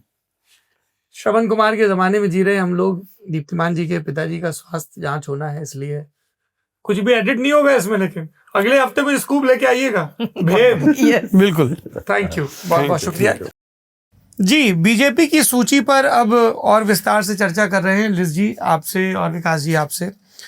अब हम पदाधिकारियों पर तो आएंगे ही, लेकिन सोशल मीडिया टीम की बदली पे बहुत बातचीत हुई। कहा गया कि अमित मालवीय के नाम को लेकर चर्चा हुई। वो खुद भी अनिच्छुक थे आईटी सेल के हेड के तौर पर कंटिन्यू करने के, लेकिन इच्छा ये थी कि राष्ट्रीय संगठन में जगह मिले। बंगाल के को इंचार्ज रहे, बंगाल जीते भी हैं, पर ऊपर से ये तय किया गया कई वजहों से, सीजेपी उसमें लास्ट रहा था, कि अमित मालवीय सोशल मीडिया के हेड भी नहीं रहेंगे और उनको संगठन में भी फिलहाल तो जगह नहीं मिली है। इसके बाद दीपक मस्के को लाया गया। नितिन नबीन बिहार में मंत्री रहते हुए छत्तीसगढ़ के प्रभारी रहे हैं, तो आप देखिए जो महिला मोर्चा की अध्यक्ष हैं, सांसद हैं, वो भी छत्तीसगढ़ से आई हैं। और दीपक मस्के बिल्कुल बियॉन्ड द रडार हैं, ज्यादा चर्चा नहीं हुई, राज्य मंत्री का दर्जा पाए हुए हैं, उनको भी लाया गया। जो 4 सह संयोजक बने हैं उसमें सबसे क्लीन इमेज अगर किसी की है तो वो शिवानंद द्विवेदी की है, जिन्होंने अनिर्बान गांगुली के साथ मिलकर अमित शाह की बायोग्राफी लिखी है। ऑथेंटिक बायोग्राफी लिखी है। कई नेताओं के साथ काम करते रहे हैं, पढ़ने लिखने वाले हैं। आलोक भट्ट के बारे में मुझे जानकारी नहीं है। अरुण यादव तो बहुत सुर्खियों में रहे हैं नेगेटिव वजहों से। पार्टी ने उनको निकाला भी आधिकारिक तौर पे, वजह नहीं बताई थी उनके ट्वीट्स को लेके। और प्रीति गांधी को लेकर भी ये कहा गया कि कई लोगों को अपने कई पुराने ट्वीट डिलीट करने पड़े, अपने अकाउंट को डिलीट करना पड़ा।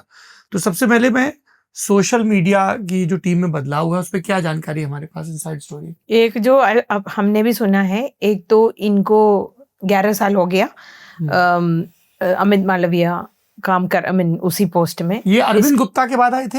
हाँ जी, अरविंद गुप्ता के बाद। इसके बाद दूसरा इन्होंने, जैसे आपने बोला, बंगाल में काम किया था। बंगाल में पूरा 2-3 महीना उधर रहा। उसके बाद उनका अपना, और लोग भी सोचा कि उनको एक सेक्रेटरी, कम से कम सेक्रेटरी बनाएंगे, नेशनल सेक्रेटरी बनाएंगे और स्टेट कुछ देंगे, ऐसे सोचा। लेकिन हमने बोले एक तो उनको चेहरा बदलना था, दूसरा उनके खिलाफ वो तो one of the most controversial figures है ना। जैसे कि ये जो बीजेपी का जो मोदी जी और अमित शाह जी जब से आया तब से मेरे ख्याल से सबसे मोस्ट कॉन्ट्रोवर्शियल अमित मालवीय था। उनका सिर्फ दूसरे ऑपोजिशन पार्टियों का नहीं, जो संघ से बहुत लोगों का, इन्होंने वो रतन शारदा जी ने वहाँ के बोला है पब्लिकली। उनके क्या बोला रतन शारदा जी ने? रतन शारदा जी संघ के बड़े विचारक माने जाते हैं, लेखक माने जाते हैं और बहुत ही शिष्ट ढंग से बात करने वाले व्यक्ति हैं। उन्होंने जब बजट के बाद उन्होंने एक कमेंट दिया, तो ये अमित मालवीय ने जाके कमेंट किया, सारे इंडेक्सिंग स्पेशलिस्ट बन गया। ऐसे रतन शारदा जी उनको आके पब्लिकली ये दोनों के बीच में ये हो गया, हाँ वो स्पैट हो गया। उस पे उसी टाइम अमित मालवीय को थोड़ा वार्निंग भी मिला था पार्टी से, अकॉर्डिंग टू सोर्सेस। एक तो यह ऐसे संघ के लोग, अभी देखिए ये जो अपॉइंटमेंट के बाद मेरे को एक नेता की फोन आया, तो उन्होंने मेरे से पूछा आप देख लीजिए लिस्ट में ये प्रीति गांधी जिसका ट्वीट पूरा हटाया है, और आलोक भट्ट उनका भी पूरा हटाया है।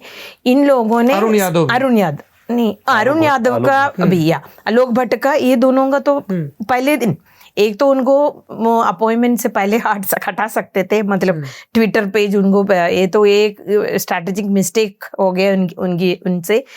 तो बहुत लोगों के पास इनका स्क्रीनशॉट भी आ गया। ये आलोक भट्ट तो अपर कास्ट, ये दोनों संघ, जो संघ से जो नेता है क्लोज है, उनका कंप्लेंट ये है कि दोनों संघ के बेसिक जो फंडामेंटल प्रिंसिपल्स है ना, उनके खिलाफ इन लोगों ने बात किया है। तो हम क्या मुझ से लोगों से बात करेंगे? ये तो नादूराम गोडसे की ह्यूज फैन 2-3 बार बोला है उन्होंने। प्रीति गांधी का एक कथित पोस्ट सामने आया जिसमें उन्होंने कहा कि गांधी नाम एक गाली की तरह लगता है, मैं मोदी या गोडसे होना पसंद करूंगी। इस तरह का स्क्रीनशॉट घूमा। आलोक भट्ट का एक पुराना कथित पोस्ट आया जिसमें उन्होंने कहा कि आरक्षण इस देश का दूसरा बड़ा कैंसर है जिहादिज्म के बाद। अरुण यादव ने भी कई इस्लाम विरोधी पोस्ट किए थे जिसके बाद बवाल हुआ था, इनको सस्पेंड किया था। हाँ, उनको सस्पेंड किया गया था। तो ये तीनों ही नाम, जेमिमा रोड्रिग्स भारत की बहुत कमाल की क्रिकेटर हैं, उनसे संबंधित बातों में भी कई नेताओं को धर्म पर निशाने पे सब चीजों। जी हाँ, सो इसलिए इनको कंट्रोवर्शियल फिगर, इसलिए एक तो है वो सिर्फ कंट्रोवर्स की वजह से अमित मालवीय को हटाया नहीं है, ये तो पक्का है। उनसे भी थोड़ा आगे है इन दोनों की हिस्ट्री, तो वो तो नहीं बोल सकते कि इनकी कंट्रोवर्सी। एक तो मेरे को जो भी नेताएं, सीनियर नेताएं बात की, इन्होंने बोला एक तो उनको हमें नया चेहरा चाहिए था, 11 साल हो गया, अभी इतने देर ऐसे कोई भी पोस्ट में लोग नहीं बैठता है, इनको हटा के दूसरे को लगा दिया। और जैसे एक इम्प्रेशन भी आएगा कि it's like 2 birds at one stone, एक इम्प्रेशन भी आएगा। हमने एजेंसी की या किसी की बात सुना, थोड़ा और ये दीपक मास्के तो ऐसे बात कभी भी नहीं किया है। और उन्होंने जो इंटरव्यू में हमारा जयप्रकाश को क्या इंटरव्यू दिया है, उसी में उन्होंने नायडू को इंटरव्यू दिया है, एक्सप्रेस का रायपुर वाला, उसमें उन्होंने very specifically he saying he will be different. He said मैंने इनकी टीम में काम किया लेकिन मैं अपने तरीके से काम करेगा। तो इनका वो क्लैरिफाई किया है कैसे काम करेगा। ये जो अभी तक आईटी सेल कैसे काम किया उसी जैसे नहीं होगा, उन्होंने क्लैरिफाई किया है। इसका मतलब ये है कि that also was a reason, may not be the reason. यही कारण, सिर्फ एक कारण नहीं है, एक कारण हो सकता है एक ही कंट्रोवर्सीज। ये अगर कंट्रोवर्सी पैमाना था जिसको ध्यान में रख के अमित मालवीय को हटाया गया, दीपक मास्के को लाया गया, तो फिर वही पैमाना तो फिर अरुण यादव पे भी लागू होता है, प्रीति गांधी पे भी लागू होता है। यस, इसलिए मैं बता रही हूँ ये controversy is not the issue. ये एक तो नया इनको, और एक है कि head, see Amit Malviya was the head, उसको हटा के दूसरे जब हेड आएगा, अलग अलग है ना इनकी। तो बीजेपी देखो, आप मंत्रालय भी रखे तो भी आप और नेता उनकी टीम जब बनाएंगे, उनकी जो एक कॉन्स्टिट्यूएंसी के लिए एक को रखेंगे, उनकी दूसरे कॉन्स्टिट्यूएंसी के लिए दूसरे को रखेंगे। ऐसा है ना, बीजेपी अपना संभालने की मंत्रालय के लिए अलग टीम, पीआर के लिए अलग टीम, ऐसे रखता है। तो इसका क्या जोड़ेंगे आप? ये आईटी सेल, देखिए हम लोग तो वाकिफ ही 2014 के बाद इस चीज से हुए कि आईटी सेल क्या चीज है, कैसी है। नहीं, उस मामले में तो मोदी गवर्नमेंट आने के बाद आईटी सेल का ब्रांडिंग और अमित मालवीय का तो सिनोनिमस हो गया था, पर्यायवाची दोनों हो गए थे। तो एक उसमें मैं ये भी ऐड करना चाहूंगा कि चाहे आज की तारीख 3 दिन पहले हमें पता चला हो कि प्रीति गांधी के भी ऐसे ट्वीट थे, अरुण यादव के भी थे, ये उतने बड़े नाम नहीं थे। अमित मालवीय के साथ क्या हो, देखिए होता क्या है कि बीजेपी के राइज में इस तरह का जो एग्रेशन ऑन सोशल मीडिया है वो बहुत बड़ा एक फैक्टर रहा है। उससे एक हार्ड हिंदुत्व कॉन्स्टिट्यूएंसी जो है बिल्कुल सॉलिडिफाई हुई है। लेकिन वो चीज तभी वर्क करती है जब उसके परिणाम सामने आए। अगर आपका परिणाम इलेक्टोरल विक्ट्रीज हो रही है ना, कि आप जीतते जा रहे हैं, आप एग्रेसिवली बात कर रहे हैं, तब तक तो चलता जाता है।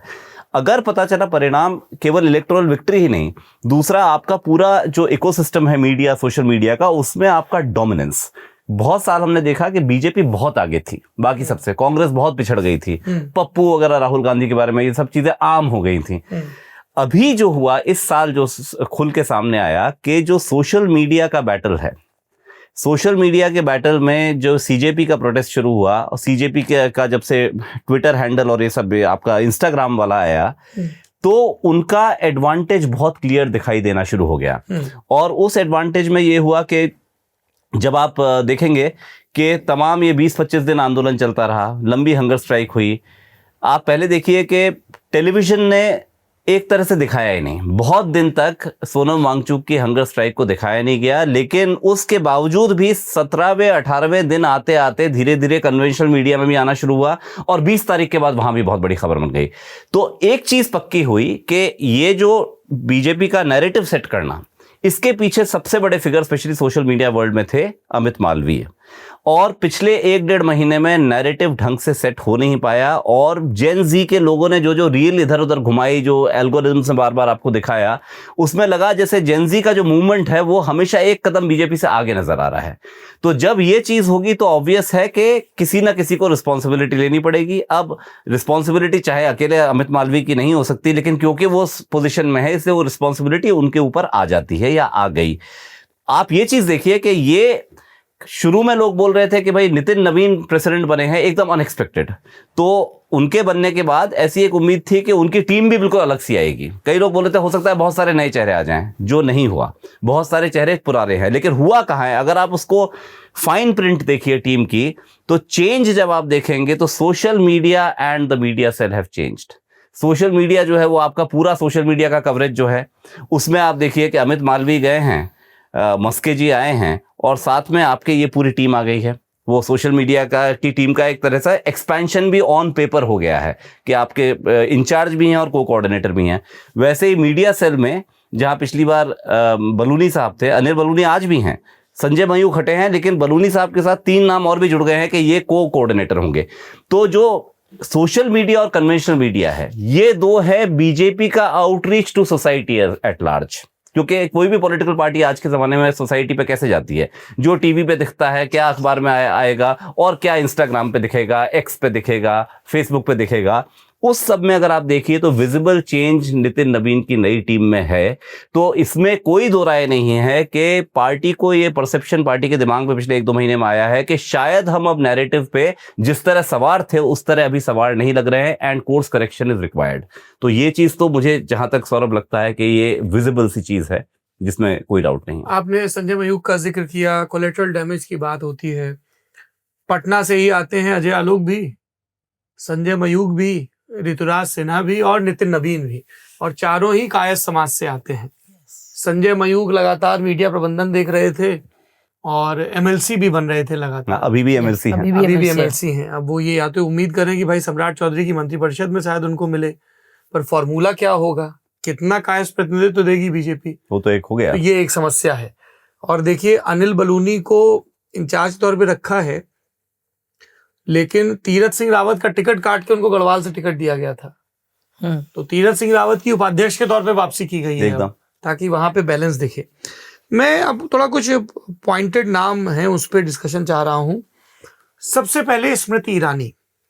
एक हल्के में पॉलिटिकल कमेंटेटर्स ने ये कहा कि स्मृति ईरानी जिस कद की नेता है, और वो कद क्या है कि she is a very good speaker, very good orator, Hindi, अंग्रेजी, बंगाली, मराठी, गुजराती, 4-5 भाषाओं में बोलने वाली इकलौती नेता है ना। और एक जो पार्टी ये कह रही है कि हम यंग लीडरशिप पे दांव लगाना चाहते हैं ताकि अगले 20 साल 25 साल के लिए, तो वो उस पैमाने पर भी खरी उतरती हैं।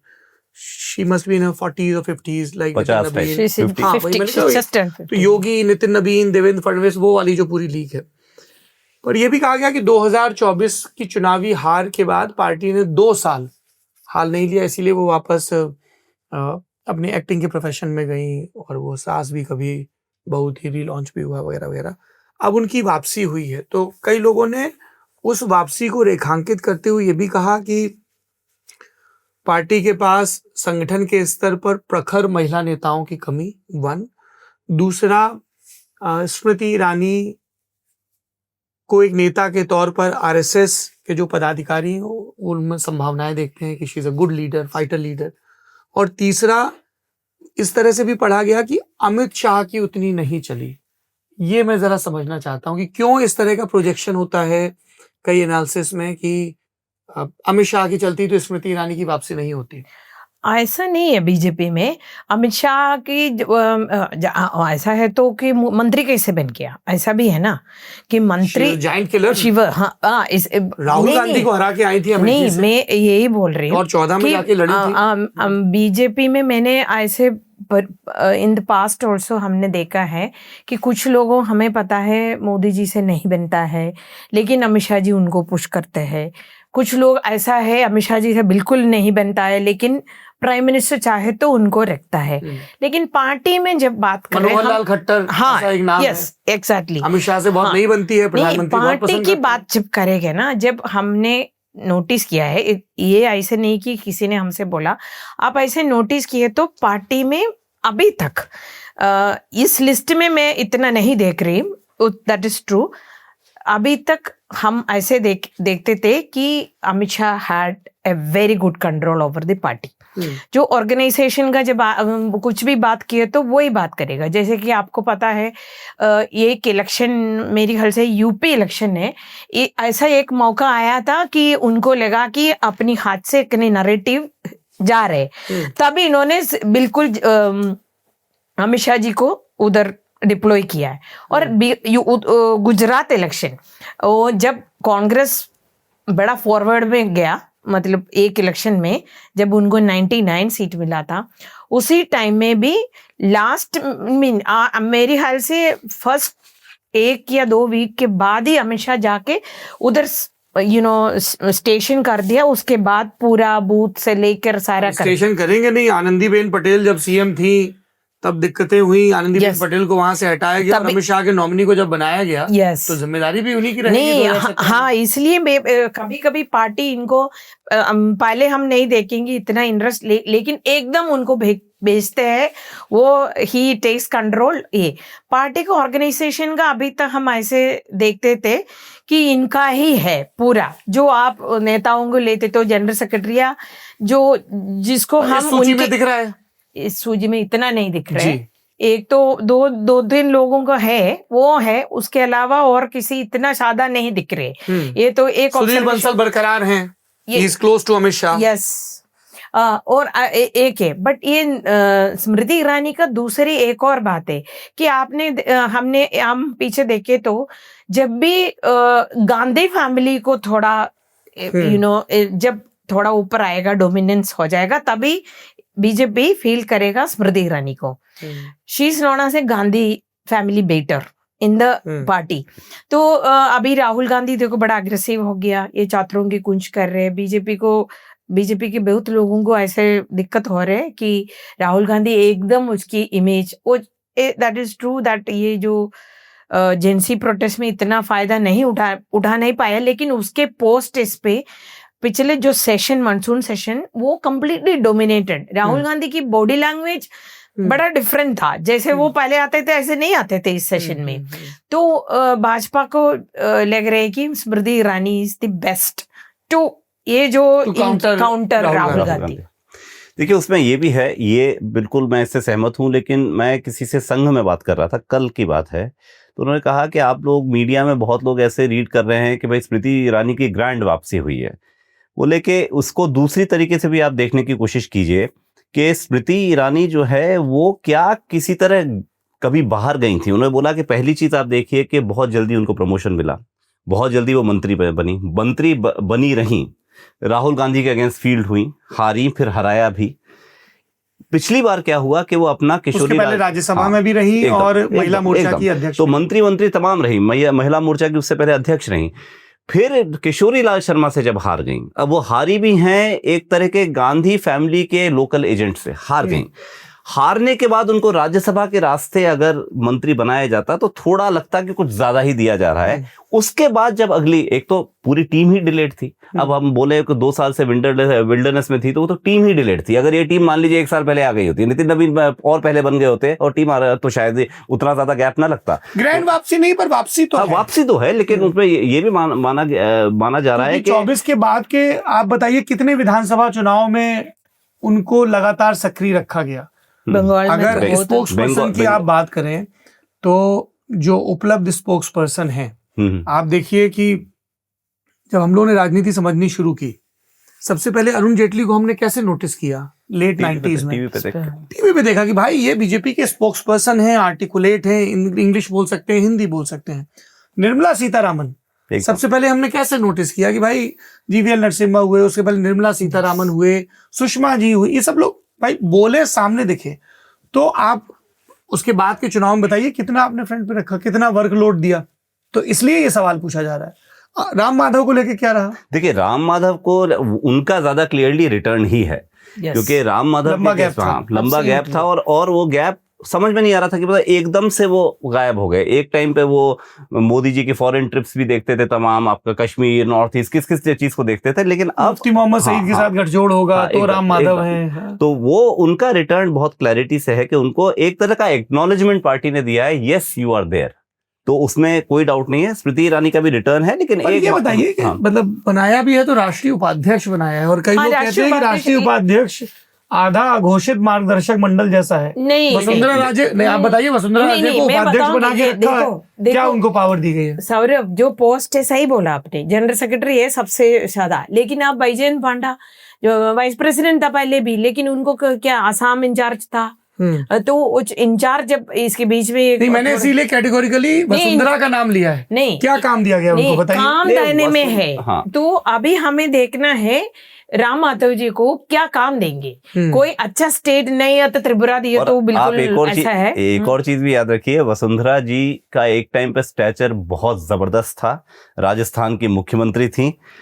अब उनको, उनके लिए साइडलाइनिंग का मीनिंग है कि आप वाइस प्रेसिडेंट ही हैं, मतलब अगर उसको साइडलाइनिंग आप माने, जैसे कि जोशी जी के लिए या आडवाणी जी के लिए मीनिंग था कि आप मार्गदर्शक मंडल में हैं, लेकिन ऐसी कोई डिमांड तो पॉपुलर नहीं आ रही थी ना कि राम माधव को वापस लाओ। तो ये ना भी लाते तो हम लोग क्या बहस कर रहे होते, नहीं कर रहे होते, लेकिन वापस लाए, वो वापस वहां मौजूद हैं, तो मतलब एक्नॉलेजमेंट पार्टी ने दिया, यस यू आर देयर। और दूसरी चीज, शी इज मतलब अगर आप 2002-2003 देखें तो she was almost equivalent to Narendra Modi. Narendra Modi यहाँ से भेजे गए, फिर 2002 में वो चुनाव जीतते हैं, उसके उत्तरार्ध में सत्ता में आते हैं, और 2003 में वसुंधरा आती है सत्ता में। तो अगर आप सीनियर, और उसके पहले वो अटल बिहारी वाजपेयी की सरकार में मंत्री रही हैं, सांसद रही हैं, और तो ये वो भी एक मसला है जहां और बाकी स्मृति जी के बारे में जो बात हो रही थी, जो आपने भी कहा, लिज ने भी कहा, no doubt linguistically she is very gifted, मतलब बोलने में। इनफैक्ट मुझे आज तक याद है, क्योंकि हम लोग कभी कभी, वैसे हम प्रिंट वाले पत्रकार हैं, लेकिन कभी कभी हम भी टीवी पे चले जाते थे, या आपके शो में पहले जो होता था चले जाते थे, तो कई बार हमने शुरू में नोटिस किया कि जो टेलीविजन का पत्रकार होता है वो एकदम कैमरा के अंदर देख के बोलता है, हम लोग यूं देखते रहते हैं। तो मुझे कई बार बोला गया कैमरा के अंदर देख के बोलिए, तो मेरे दिमाग में रजिस्टर हुआ कि कैमरा के अंदर देख के बोलना एक तरह का टास्क होता है, नहीं होता। हम हिंदी फिल्म देखते हैं तो अमिताभ बच्चन का एक सीन होता है एंड में, जो कैमरा की तरफ देख के 2 मिनट बोल रहे हैं। स्मृति ईरानी की मुझे याद है कि जब ये बनी थी मंत्री, तो प्रेस कॉन्फ्रेंस इन्होंने ली, जिसपे जो अटेंड करने में गया, जब ये एचआरडी मिनिस्टर थी उस टाइम, शास्त्री भवन में। प्रेस कॉन्फ्रेंस में पहली बार मैंने देखा कि जब बोल रही हैं तो कैमरा इधर है और घूर के देख रही हैं कैमरे में। तो I could notice with in 2 minutes कि हाँ ये तो एक्टर है, क्योंकि कोई भी मंत्री उस तरह कैमरे में घूर के नहीं देखता, पता लगातार उनकी नजर ठीक कैमरे के अंदर थी। तो वो कुछ skills, being aware of the frame, या she is very much aware of that. कई लोगों को उनकी एग्रेसिव पॉलिटिक्स से पार्टी के विदिन भी दिक्कत हुई एकदम, पर पुरुषों से भरी दुनिया है, कोई भी स्त्री फाइट मार के ऊपर आएगी। एब्सोल्युटली, ये जो नहीं, she was very aggressive, there is no doubt. अभी लेकिन जब man, a leader, a politician, as a man in a male MP, when MP or a minister becomes aggressive, we say that he is decisive, है ना? जब वे woman leader ये तो arrogance कह दिया एरोगेंस बोलता है, ये तो that's our standard, you know, standard reaction to. Ram Madhav पर हम लोग चर्चा कर रहे थे, वो भले ही भाजपा के संगठन से दूर रहे हो, लेकिन इंडिया फाउंडेशन के जरिए लगातार वो एक राइट विंग का जो इंटेलेक्चुअल सर्कल बिल्ड करने की कोशिश की जा रही थी, उसमें बहुत सक्रिय राम माधव। वो कंजर्वेटिव्स का भी एक वो बीच में चला रहे थे कि क्योंकि ग्लोबली जो पॉलिटिकल लैंग्वेज है उसमें माना जाता है कंजर्वेटिव एक्सट्रीम है, जो यूरोप में होता है, यूएस में होता है, जैसे लिबरल है वैसे कंजर्वेटिव होता है। तो राम माधव ये भी प्रयास कर रहे थे कि conservative groups across the world जो हैं उनसे बातचीत बीजेपी में तरफ से रहे। बातचीत हाँ, ये हम भी और तो- इंडिया के कंजर्वेटिव हैं, ये कोई कहने के बता लिए। रहे थे अभी बीजेपी में एक ही नेता है, जैसे फॉरेन मिनिस्टर के अलावा एक ही नेता होगा पार्टी में, एक दो खंडे में 60-65 डिप्लोमेट्स को एक रूम में ला सकते हैं। That is Ram Madhav. जामा था अभी उन्होंने किताब भी लिखी थी पिछले साल, उनकी एक आई थी जिसपे China- हाँ ग्लोबल हाँ, उस पे अब शायद हिंदू रिपब्लिक पे एक बुक आ रही है उनकी। अच्छा वो अच्छा, भी आ ओके, गया हाँ। ना, थिंक सो। नहीं, मेरी तो किसी से बात हो रही थी, बताएगा अच्छा, कि ये एक गणतंत्र पे और उसकी जो एक हिस्टोरिकल कंटिन्यूटी है उस पे बात हो। मैं यूपी डिस्कस करना चाहता हूं आप लोगों से, विनोद तावड़े एंड जगदीश पटेल। किस तरह से रीड किया जाए? विनोद तावड़े को कंटिन्यूटी दी गई, कई लोग विनोद तावड़े के करीबी ये उम्मीद पाल रहे थे कि उनको मंत्रिपरिषद में शामिल किया जाएगा, तो वो इंतजार लंबा खिंचा। विरोधी चाह रहे थे कि महासचिव भी ना रहें, जब सब बदले जा रहे हैं तो ये भी बदले जाएं, तो दोनों को ही निराशा हाथ लगी। समर्थकों को लगा मंत्री नहीं बन पाए, विरोधियों को लगा अभी भी महासचिव हैं और यूपी जैसे बहुत महत्वपूर्ण राज्य के हैं, and he is in sync with Yogi Adityanath. ये बात भी कही गई। जो पार्टी के वहाँ संगठन महामंत्री हैं धर्मपाल, वो विनोद तावड़े और क्षेत्र प्रचारक अनिल कुमार और योगी आदित्यनाथ, चारों लोग, एक हार्मनी है, कोऑर्डिनेशन है। क्या है विनोद तावड़े के? हाँ, ये appointment की विनोद कहानी? तावड़े की एक इनका जो क्या बोलेंगे आप, टैलेंट बोल सकते हैं कि जहां भी जाए है ना, उस इलाके के नेताओं के साथ वो छादा झगड़ा वगड़ा बिना करके काम कर सकते हैं, एक तो है। लेकिन विनोद तावड़े भी ये consider to be close to Amit Shah. तो आप जब नेता इंचार्ज भेजेगा, एक तो चीफ मिनिस्टर के साथ जो काम कर सकते हैं उसको, पहले ऐसे नहीं था, राइवल को भेजते थे। इसको चीफ मिनिस्टर जो है उसको पार्टी का चेक्स एंड बैलेंस के लिए। लेकिन मेरे ख्याल से जब से वसुंधरा राजे ने इंसिस्ट किया, मुझे एक जो मैं चाहता है ऐसे वाला एक नेताओं को पार्टी का प्रेसिडेंट या इंजा, तब से मोदी की भी इंसिस्ट किया करते थे कि अरुण जेटली को प्रभारी बनाया जाए। हाँ, तब से इन्होंने जो भी बोला होगा, इसी में योगी जी के साथ जो काम कर सकते हैं, फिर still keeping an eye on him type check कर सकते हैं, ऐसे वाला नेताओं को चुन लिया इन्होंने। ये तो दूसरा तो the second person is very close to prime minister, मैंने सुना है, जगदीश पटेल। हाँ, जी, तो पूर्व विधायक हैं बट और ये काशी एक का बात इलाका देख रहे है हैं। सौरभ, आई डोंट नो, मैंने अपना ये पर्सनल मैंने एक नोटिस किया है, हमेशा पार्टी में जब आप एक इंचार्ज और एक को इंचार्ज भेजते हैं ना, एक बंदा एटलीस्ट इमेज, हमें इतना वो अंदर पता नहीं है, लेकिन इमेज ऐसा होगा, एक तो ऐसे लगेगा पीएम की आदमी है या ऐसे उसी कैंप में जुड़ा हुआ है, दूसरा होगा अमित शाह जी की, ऐसे हमेशा एक बैलेंस इधर हमने नोटिस किया है। ये कितना सच है, कितना ये लोग आपस में है, ये सब हमें पता नहीं है, लेकिन जनरल इम्प्रेशन पार्टी में ऐसा है कि हमेशा ये जो बैलेंसिंग होता है।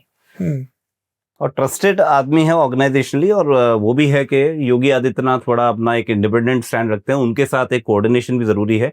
क्योंकि उत्तर प्रदेश का इलेक्शन देखिए, उसका जो रिजल्ट होता है उसका इम्पैक्ट इधर पे बहुत ज्यादा पड़ने वाला है उस टाइम के न्यूज साइकिल पे। जी, it's not going to be easy for BJP to retain the fort after 10 years, खासतौर पर जब अखिलेश यादव पीडीए को आगे करके एक एग्रेसिव पॉलिटिक्स कर रहे हैं और लोकसभा चुनाव में बड़े पैमाने पर उन्हें एक वो कर रहे हैं, एक और बात है कि इसी में आप देख लीजिए, बीजेपी अभी हम क्या बोलता है, बीजेपी अपर कास्ट लोग बीजेपी के साथ नाराज ही है, लेकिन फिर भी लोगों को लग रहा है कि हमें भी लग रहा है कि, लेकिन ये लोग होगा क्रिटिसिज्म, लेकिन वोट नहीं करेंगे इनके खिलाफ।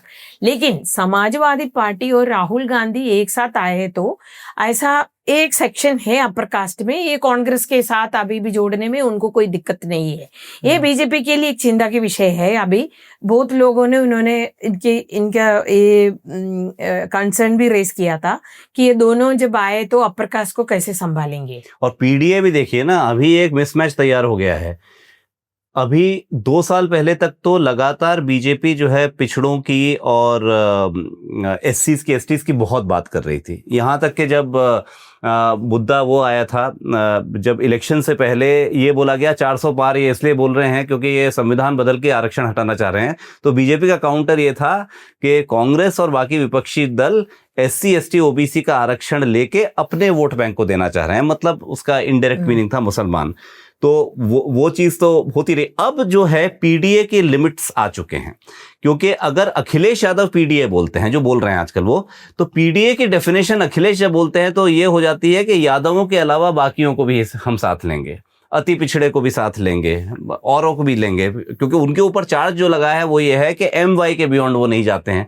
वो जितना पीडीए करेंगे उतना वो एमवाई के बियॉन्ड एक ब्रॉडर उसकी तरफ जा रहे हैं, ऐसा दिखाई देता है। बीजेपी अब बहुत ज्यादा पीडीए नहीं कर सकती, क्योंकि ये जो बीच में बांकीपुर का इलेक्शन रिजल्ट आया है, जहां बड़ी जो ना सवर्ण आबादी है, मतलब 30-40% की आबादी है सवर्णों की, वहां पे बीजेपी का हार जाना, और ये जो यूजीसी रेगुलेशन के ऊपर जो बवाल कटा है, तो बीजेपी को अब बैलेंसिंग एक्ट में जाना पड़ेगा कि समहाउ सवर्ण जो है वो साथ रहें और साथ में पिछड़े भी आ जाएं। तो वो जो फॉल्ट लाइंस क्रिएट हो गई हैं उसमें पीडीए की लिमिट्स बीजेपी की थोड़ी सी इस्टेब्लिश अभी हो चुकी है। आप बहुत ज्यादा ओवरबोर्ड नहीं जा सकते, वरना सवर्ण आपके खिलाफ वोट दे वो तो बात अलग है, मान लीजिए घर ही बैठ के बहुत सारे कि वोट ही नहीं डालेंगे, तब भी नुकसान है, जैसे बांकीपुर पे में हुआ। हाँ। 30%। और इसलिए ईबीसी को भी आप ग्रांटेड नहीं ले सकते हैं। बहुत चर्चा चल रही है कि क्या केशव मौर्य को दिल्ली लाया जा सकता है मंत्रिपरिषद विस्तार में, क्योंकि वो कह रहे हैं कि डिप्टी सीएम तो हूं, उनके समर्थक कह रहे हैं, पर शक्तियां कितनी हैं, तो कब तक लड़ते रहें बिना औजारों के। एक और नाम है जिस पर चर्चा होनी चाहिए, वो है मनप्रीत सिंह बादल का। प्रकाश सिंह बादल के भतीजे हैं, अलग अलग पार्टियों में रहे, शिरोमणि अकाली दल से उन्होंने राजनीति शुरू की, उसके बाद उन्होंने एक पंजाब की पीपल्स पार्टी ऑफ पंजाब बनाई थी 2011 में, पर 12 में एक भी सीट जब नहीं जीत पाए तो 16 में कांग्रेस में विलय कर लिया था। कांग्रेस सरकार में वित्त मंत्री रहे, जनवरी 2023 में कांग्रेस छोड़ी और उसके बाद बीजेपी में आ गए, उनको भी राष्ट्रीय उपाध्यक्ष बनाया गया। लोगों ने ध्यान दिलाया कि पंजाब में जितने भी आपको भाजपा के पदाधिकारी दिख रहे हैं, जरा चेक करिए वो लोग आखिरी बार कांग्रेस में कब थे। अध्यक्ष के ढिल्लो से लेके है, कोई 4 साल पहले कांग्रेस में था, कोई 3 साल पहले, कोई 2 साल पहले। तो इस पे बड़ी बातचीत चल रही है और सतीश पुनिया के सामने बतौर प्रभारी महासचिव एक चुनौती होगी कि ये टिकट वितरण के बाद जो आम आदमी पार्टी या कांग्रेस से आ रहे हैं उनको एकोमोडेट करें, शिरोमणि अकाली दल के साथ आए या नहीं आए, पंथिक राजनीति कितना लेना है, हिंदू वोट कितना कंसोलिडेट करना है, do we have any info? नहीं, बीजेपी कोशिश कर रहे जट सिख वोट के उसमें फोकस करना और हिंदू जो बाकी है उसमें कोशिश कर रहे हैं, लेकिन उनके सामने बहुत बड़ा चैलेंज है। हाँ, कोशिश हाँ, तो लगातार तो चल रही है। रवनीत सिंह बिट्टू पहले आए, अब ये क्योंकि वहां पंजाब में देखिए इंप्रेशन जो गया है वो ये है कि बीजेपी जब अपने चरम पर पहुंची पिछले कुछ साल में इलेक्टोरली, तो बीजेपी वहां पीछे जाती है ज्यादा प्रिडिक्टेबली, जहां हिंदू आबादी बहुत ज्यादा नहीं होती।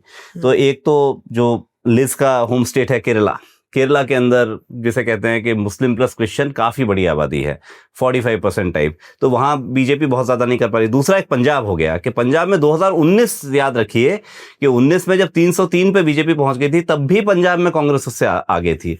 तो बीजेपी को एक तरह का एक आउटरीच दिखाना तो पड़ ही रहा है कि भाई सिखों को भी हम ला रहे हैं। फूलका साहब ने जो है ज्वाइन कर लिया, तो ये एक है, लेकिन सिख वोट जैसे समझ में आता है वो भाजपाई वोट नहीं है पंजाब में।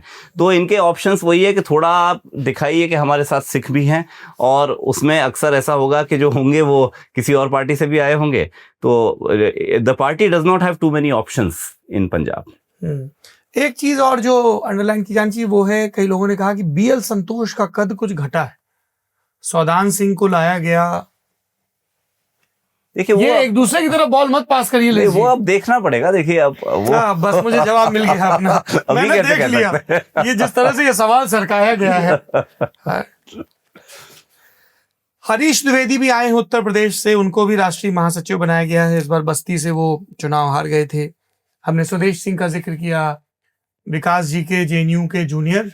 आप हिस्ट्री में थे, मैं हिस्ट्री में, और स्वदेश सिंह पॉलिटिकल साइंस में मेरे सीनियर। स्वदेश सिंह वो रामाधव जी के साथ भी इंडिया फाउंडेशन में वेरी एक्टिव, नितिन नवीन के साथ भी रहे Bharatiya Janata Yuva Morcha, he was very close to him. और वो एकेडमिक्स फॉर नमो के नाम से कैंपेन भी चलाया करते थे दिल्ली यूनिवर्सिटी में, प्रोफेसर एकदम एकदम। और ये मैं बता दूं, पढ़ने लिखने वाले व्यक्ति। विद्यार्थी परिषद एबीवीपी में ये थे। और उसके बाद स्वदेश सिंह के बारे में और भी एक चीज़ है, 2009 का जब चुनाव हुआ था, जिसमें आडवाणी जी जो है प्राइम मिनिस्टरियल कैंडिडेट थे, हाँ। तो उसमें पहली बार बीजेपी ने मेजर सोशल मीडिया आउटरीच की कोशिश की थी। उस बार बिल्कुल नहीं चला, लेकिन अगली बार वो 14 में बहुत सक्सेसफुल हो गया। हाँ, तो वो टीम जो थी, वो सुधींद्र कुलकर्णी जो थे वो, और ये जो बंगला होता था इधर इनका अनंत कुमार जी का, वहां पे वो टीम, इनकी जो ऑनलाइन टीम होती थी कैंपेन वाली, तो उसमें सुधींद्र कुलकर्णी उसके ओवरऑल हेड थे। लेकिन सुधींद्र कुलकर्णी ने प्रद्युत बोरा नाम के एक व्यक्ति को, जो बाद में उन्होंने बीजेपी छोड़ दिया, लेकिन प्रद्युत बोरा IIM अहमदाबाद के प्रोडक्ट थे, उन्होंने एक यंगस्टर्स की टीम बनाई कि जो आडवाणी जी के लिए ऑनलाइन कैंपेन पे विशेष ध्यान देंगे। उस टीम में स्वदेश सिंह भी हुआ करते थे उस टाइम पे।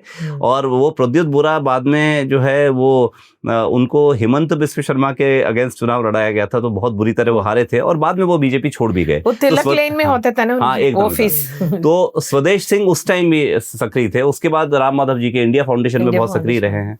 एक किताब भी उन्होंने द मोदी एंड कंसेंसस पिछले साल लिखी थी। 3 नाम है जो बीजेपी के इकोसिस्टम के बाहर से आए और पदाधिकारी बनाए गए। एक रोहन गुप्ता, आपने कांग्रेस की स्क्रीन पर उनको बहुत देखा होगा, कांग्रेस की तरफ से लंबे समय तक अहमदाबाद से लोकसभा का चुनाव का टिकट भी दिया गया और फिर वो सब हुआ था। दूसरे Sandeep Pathak, that's a big rise to watch out for. IIT Delhi के प्रोफेसर रहे हैं, राज्यसभा के सांसद हैं, आम आदमी पार्टी के बड़े नेता थे, आर्टिकुलेट, डेटा वाले आदमी। लोगों ने कहा कि बीजेपी को अपना प्रवीण चक्रवर्ती मिल गया। हाँ, ये बात कही, प्रवीण चक्रवर्ती डेटा मैनेजमेंट का काम कांग्रेस के लिए किया करते हैं। और तीसरे मनप्रीत बादल। हम थोड़ी देर पहले जब संजय मयूख की बात कर रहे थे, तब ऋतुराज सिन्हा का जिक्र नहीं आया था। उनके पिता राज्यसभा के सांसद रहे, SIS के नाम से सिक्योरिटी एजेंसी है, अमित शाह के करीबी माने जाते हैं। पटना साहिब से टिकट मांग रहे थे, जब रविशंकर प्रसाद का टिकट रिपीट कर दिया गया, वो भी कायस्थ समुदाय से आते हैं। और अब प्रकोष्ठ संकुल सह संयोजक का पद दिया गया है। ये इससे पहले नितिन गडकरी के जमाने में हम लोग ऐसे नए नए टर्म सुना करते थे। बायो डाइवर्सिटी, बायोफ्यूल का एक प्रकोष्ठ उन्होंने बना दिया था, है ना। तरुण चुग राष्ट्रीय कार्यालय प्रभारी हैं। हेमांग जोशी के नाम की कई दिनों से चर्चा चल रही थी, वडोदरा से आने वाले सांसद हैं। बासित अली और तारिक मंसूर बड़े सर्जन रहे, AMU में प्रोफेसर रहे, मेडिकल कॉलेज में MLC भी रहे, VC भी रहे, उसके पहले MLC हैं, उनका नाम आया। राधा मोहन दास अग्रवाल की मोर्चों में भी नए नाम है ज्यादातर। हाँ, वहां भी चेंज दिखाई दे रहा है। और कई पुराने नाम जो विदा किए गए, उसमें कई लोगों की उपादेयता इसलिए थी क्योंकि वो किसी के वर्सेस थे, जैसे राधा मोहन दास अग्रवाल, कि वो योगी आदित्यनाथ के खिलाफ थे, दुखी रहते थे, बताइए हमारी विधायक अभी टिकट चला गया, तो एक टर्म उनको दिया गया, लेकिन अब किनारे कर दिया गया है। उनको अच्छा स्टेट भी दिया था। ये तो केरला की इंचार्ज था, कर्नाटक की इंचार्ज था, लक्षद्वीप की इंचार्ज था। तो ये है नितिन नवीन की नई टीम, नरेंद्र मोदी की नई टीम, अमित शाह की भी नई टीम संगठन के स्तर पर, क्योंकि वो देश के गृह मंत्री हैं और भाजपा के अभी भी नेता नंबर 2 हैं। और दिलचस्प ये होगा कि राज्य इस नई टीम के इर्द गिर्द कैसे एडजस्टमेंट करते हैं। देवेंद्र फडणवीस देखेंगे, विनोद तावड़े कभी उनकी सरकार में जब वो पहली बार CM बने थे, नंबर 2 नंबर 3 हुआ करते थे, विधान परिषद में नेता प्रतिपक्ष भी रहे थे। इन सब पर हमारी नजर बनी रहेगी। साम दाम दंड भेद में अब हम अपने सेकंड लास्ट सेगमेंट का रुख कर रहे हैं, जिसका नाम है स्मृति। और स्मृति में इस दफा बात होगी 2 नेताओं की। एक जिनकी बरसी थी, अटल बिहारी वाजपेयी पूर्व प्रधानमंत्री, और दूसरे जिनका जन्मदिन था, राजीव गांधी पूर्व प्रधानमंत्री। आप कोई चिट्ठी का प्रकरण बता रही थी? नहीं, जब मैं स्टूडेंट था, तब कॉलेज में स्टूडेंट था, राजीव गांधी प्रधानमंत्री थे, तो मैंने प्रधानमंत्री को लेटर लिखा था। लेटर का जवाब भी, एज ए स्टूडेंट, उसका जवाब भी आ गया 2-3 हफ्ते के बाद। प्राइम मिनिस्टर ऑफ इंडिया की स्टैम्प वगैरह में बड़ा एक्साइटेड था। तो हमारा तो कहाँ, केरला में छोटे जगह पे था। तो इसके बाद मैंने इसको जवाब दे दिया। उन्होंने एक और लेटर लिखा उसके जवाब में, प्रधानमंत्री राजीव गांधी। उसके बाद इन्होंने इलेक्शन, उन्होंने जब उसके बाद he was out of power, right. उसी में जब उन्होंने मुझे लेटर एक लिखा कि आप जैसे लोग हमारी पार्टी के लिए काम करना है करके एक लेटर लिखा, उन्होंने तब आपको इंडक्ट करने की कोशिश की थी? Yes. बाप रे जी। तो इसके बाद मेरे को मुझे लग रहे कि मार्च 18 को कुछ ऐसे कुछ एक दिन में एक लेटर आप मलयालम में लिखती थी? नहीं इंग्लिश में। इंग्लिश में। हाँ इंग्लिश में। वो तो 2 पेज का लेटर था उसमें। कौन सी क्लास में थी आप? मैं कॉलेज में थी। कॉलेज। हाँ मतलब आई थिंक हमारे उधर +2 भी तभी कॉलेज थे। अच्छा। इंटर कॉलेज जिसको हाँ तो ये जो लेटर में, जो लास्ट वाला लेटर में 2 पेज का लेटर था, उसमें इन्होंने ये Congress withdrew power, I mean sorry, support of to Chandrashekhar government no for the tapping issue. उसी में उन्होंने पूरा एक्सप्लेन किया है क्यों हमने ये किया है चिट्ठी में। May be a general this thing. उसके लास्ट में वो अपने हाथ से 2 लाइन लिखेंगे, लास्ट में अपना साइन। हाँ, जाहिर सी बात है। हाँ ऐसे that was his last letter. तो स्टूडेंट की टाइम में तभी मैं मैंने कभी बारिंग वन एक्सेप्शन एक दफा कोई हमारे घर में आया, मैं उरई में ग्रेजुएशन में था, और किसी को कोई बीमारी थी, न्यूरो से जुड़ी हुई बीमारी। तो उन्होंने कहा कि साहब मुरली मनोहर जोशी जी के परिवार में किसी को इस तरह की दिक्कत थी और उन्होंने कोई अल्टरनेटिव थेरेपी वगैरह करवाई है, तो ऐसा पता चला है। So I wrote a letter to Murli Manohar Joshi, Hindi में चिट्ठी लिखी।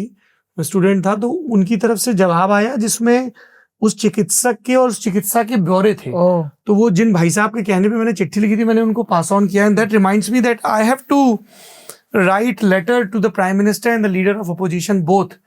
हमने अपने गांव में पुस्तकालय बनाया है, और उस पुस्तकालय के तजुर्बों को साझा करते हुए मैं सत्ता पक्ष और विपक्ष दोनों से ही ये लिखित में अपील करना चाहता था, मिलने का समय मांगते हुए, कि कैसे गांव में पुस्तकालयों की स्थापना एक शक्ति केंद्र की तरह हो सकती है, जिसमें बच्चे आकर पढ़ाई करें, साइंटिफिक टेम्परामेंट हासिल करें, उनका एक्सपोजर हो अच्छे सिनेमा के लिए, और वो पार्शली स्किल डेवलपमेंट सेंटर भी हो, वो FPOs बनाने में भी लोगों की मदद करें, और वो महिलाओं के सेल्फ हेल्प ग्रुप के भी नोडल सेंटर हो। तो लड़कियों का स्वास्थ्य, उनकी शिक्षा और उनका स्वावलंबन, उसके वो एपिसेंटर बने, और वो सिर्फ सरकारी उपक्रम ना हो, वरना लोगों को होता है ठीक है सरकार चलाएगी, हमारी कम्युनिटी ओन्ड हो, जिस तरह के हम लोग प्रयास कर रहे हैं। और हम लोग का ये इरादा है कि हम कम से कम 100 पुस्तकालय एक मंत्री से इसके लिए बात कर सकते हैं। एक मंत्री अभी ऐसा अपना गांव में चलाते हैं, ऐसे भूपेंद्र यादव जी। हाँ, मेरी जानकारी में है। मैं तो चाहता हूँ कि इस देश के सब सक्षम लोग मतलब मिनिमम इतना करें कि अपने अपने गांव में एक पुस्तकालय की स्थापना जरूर करें, क्योंकि हम लोगों के लिए तो वही सबसे हमारे लिए अभयारण्य की तरह रहे। I got to know about JNU when I was reading at government library of Orai. तो कहीं कुछ नहीं होता था तो लाइब्रेरी में जाके बैठ जाता था घंटों। वहाँ ऐसी ऐसी किताबें होती थी कि आपको पता, अरे दुनिया इतनी कमाल की है। सो लाइब्रेरीज आर वेरी इंपॉर्टेंट। तो आपने अब मुझे हौसला दिया है, तो मैं leader of opposition and leader of house, प्रधानमंत्री और नेता प्रतिपक्ष दोनों को चिट्ठी लिखता हूँ। मैं कई महीनों से इरादा कर रहा था, मैं अक्षय से कहता भी था कि यार चिट्ठी लिखनी है, उनको बताना है कि भाई ये सब पॉलिटिकल पार्टीज इस बात की फिक्र करें कि लाइब्रेरी, और देश में कलकत्ता में एक है नेशनल लाइब्रेरी, पर उसका क्या हाल है सबको पता है। जब इतने सारे स्मारक बन रहे हैं तो एक राष्ट्रीय बड़ी लाइब्रेरी बने, जिसमें अगर आपके घर में कोई पुरानी मैन्यूस्क्रिप्ट है तो आप भेज सकें कि भाई सरकार इसको संरक्षित कर ले, और प्रदेशों की बड़ी बड़ी लाइब्रेरीज बने, ग्रिड उनकी बिल्ड हो। न्यूयॉर्क पब्लिक लाइब्रेरी, सियाटल की लाइब्रेरी, बॉस्टन की लाइब्रेरी, शहर इतना गर्व करते हैं अपनी लाइब्रेरीज पर, उनके प्रचार प्रसार पर इतना काम करते हैं, अद्भुत ज्ञान केंद्र हो सकते हैं। आपने चिट्ठी लिखी कभी किसी नेता को? नहीं, मैंने चिट्ठी तो नहीं लिखी, लेकिन हाँ एक बहुत मेरा इंटरेस्टिंग एक एक्सपीरियंस था कि जब मैं रिपोर्टिंग में जस्ट आया था, और समझ लीजिए कि पहले मैं डेस्क पे था, उसके बाद मैं रिपोर्टिंग में आया और इंडियन एक्सप्रेस में ही मैं था। तो हुआ ये कि समझिए मैंने 20 दिसंबर ज्वाइन किया इंडियन एक्सप्रेस 2007। 20 दिसंबर 2007 को मैंने इंडियन एक्सप्रेस ज्वाइन किया। 25 तारीख जो है 5 दिन बाद क्रिसमस का दिन, इंडियन एक्सप्रेस के लिए जो बीजेपी कवर करते थे उनकी क्रिसमस की छुट्टी। नहीं, वाजपेयी जी की बर्थडे। हाँ, बीजेपी कौन कवर करता था उस टाइम? वर्गीज के जॉर्ज करते थे, वर्गीज के। तो क्रिसमस की छुट्टी। तो 24 तारीख, अब मुझे 4 दिन हुए हैं रिपोर्टर बने हुए जीवन में, और 24 तारीख को मुझे फोन आता है कि तुम दिल्ली बीजेपी तो देख ही रहे हो, कल क्रिसमस है। और मुझे फोन ऑफिस से आया कि आप ऐसा करो, कल वाजपेयी जी के घर चले जाओ। अब जवानी में लगा कि वाजपेयी, सीधा चौथे दिन अटल बिहारी वाजपेयी के घर, है ना। और घर पे मैंने बताया वाजपेयी जी के घर जा रहा हूँ, तो घर वाले भी देख रहे हैं कि यार तुम क्या नौकरी में गए हो कि तुम 4 दिन अभी तुम्हें ज्वाइन करने हुए एज अ रिपोर्टर, और तुम सीधा अटल बिहारी वाजपेयी के घर जा रहे हो। नेक्स्ट डे फिर मैं चला, उस टाइम जीपीएस वीपीएस कुछ था नहीं, तो पहले गूगल पे चेक किया, इंडिया गेट वगैरह तक पहुंचे कार से, फिर पुलिस वाले लगे थे, उनसे पूछा कि अटल जी का घर कहाँ है, तो उन्होंने बताया वहाँ घर, ये कृष्ण मेनन मार्ग में हाँ वो वही घर वही। था। हाँ। तो वहां गए तो पहले मैंने कभी घर देखा ही नहीं था, लेकिन देखा गाड़ियां बहुत सारी हैं उसके उधर, तो मैं समझ गया यही घर है। गाड़ी मैंने पार्क की, पार्क करके हम अंदर गए, तो जितने रिपोर्टर थे उनको बाहर ही रोक रखा था। अंदर मतलब अंदर जाने की इजाजत नहीं थी, केवल कार्यकर्ता जो है अंदर घुस रहे थे। तो मैं था और एक मराठी पत्रकार जो जस्ट पोस्ट हुए थे दिल्ली में, तो हम दोनों ने सोचा हमको तो लोग जानते नहीं है यहाँ, हम अंदर घुस जाते हैं। तो कार्यकर्ताओं की भीड़ के साथ हम अंदर घुस गए। अंदर घुसे तो देखे पूरा हंगामा मचा हुआ है, बड़ी भीड़ भाड़ है, ये है, लेकिन अटल जी बाहर नहीं आ रहे। अब उसके बाद मैंने देखा जहाँ पत्रकार थे उनको अंदर लाया जा रहा है, शाहनवाज हुसैन लेके आ रहे थे, तो हम दोनों भी पहुंच गए। तो हमने बताया कि हम इंडियन एक्सप्रेस से हैं, तो हुआ कि चलिए आप भी अंदर चलिए, अटल जी की तबीयत ठीक नहीं है, तो आप केवल सब लोग नमस्ते करेंगे और नमस्ते करके चुपचाप दूसरे दरवाजे से बाहर चले जाएंगे। तो हम सब लाइन में आए क्रमशः, और मेरे आगे वाले ने नमस्ते किया तो हल्का सा अटल जी ने बहुत फीबली बोला नमस्कार नमस्कार नमस्कार, फिर मैंने नमस्ते किया तो उन्होंने फीबली वैसे ही बोला कि नमस्कार करके मैं बाहर निकल गया। बाहर निकल गया तो हम लोगों को सबको समझ में आ गया कि तबीयत अब ज़्यादा ख़राब होनी शुरू हो गई है, और इसीलिए वो बाहर दर्शन के लिए नहीं आ रहे थे। और जैसे ही देखिए तकदीर होगी, वो लास्ट टाइम था जब अटल जी परिवार या पार्टी के लोगों के अलावा पब्लिकली किसी से मिले। That was the last occasion. और उसके बाद जब अटल जी का देहांत हुआ तो बतौर पत्रकार मुझसे बोला गया मेरे अखबार में कि आप ये वाली कहानी कि last public appearance Atal ji का कौन सा था, वो आप जो है उसके बारे में एक रिपोर्ट लिखें। तो ये बाई चांस हुआ था, मतलब इंटरेस्टिंग। हमने 2 पूर्व प्रधानमंत्रियों को याद किया, अटल बिहारी वाजपेयी और उससे भी पहले राजीव गांधी। सबकी व्यक्तिगत स्मृतियां हैं, कई किताबें भी हैं, कई बायोग्राफीज भी हैं जिनमें इन नेताओं के बारे में विस्तार से बात हुई है। लेकिन आज की बात इतनी ही। आखिरी में सिफारिश की बारी, क्या देखें पढ़ें सुने, क्या देख पढ़ सुन रही है बताइए जरा। मेरी किताबें भी मुझे पकड़ा दीजिए, लाइए। I am waiting for Sonia Gandhi book. नहीं, ये वेट तो ठीक है, अभी अभी क्या पढ़ देख सुन रही है वो बताइए। अभी तो मैं जोशी जोसेफ की बुक पढ़ेंगी कल से।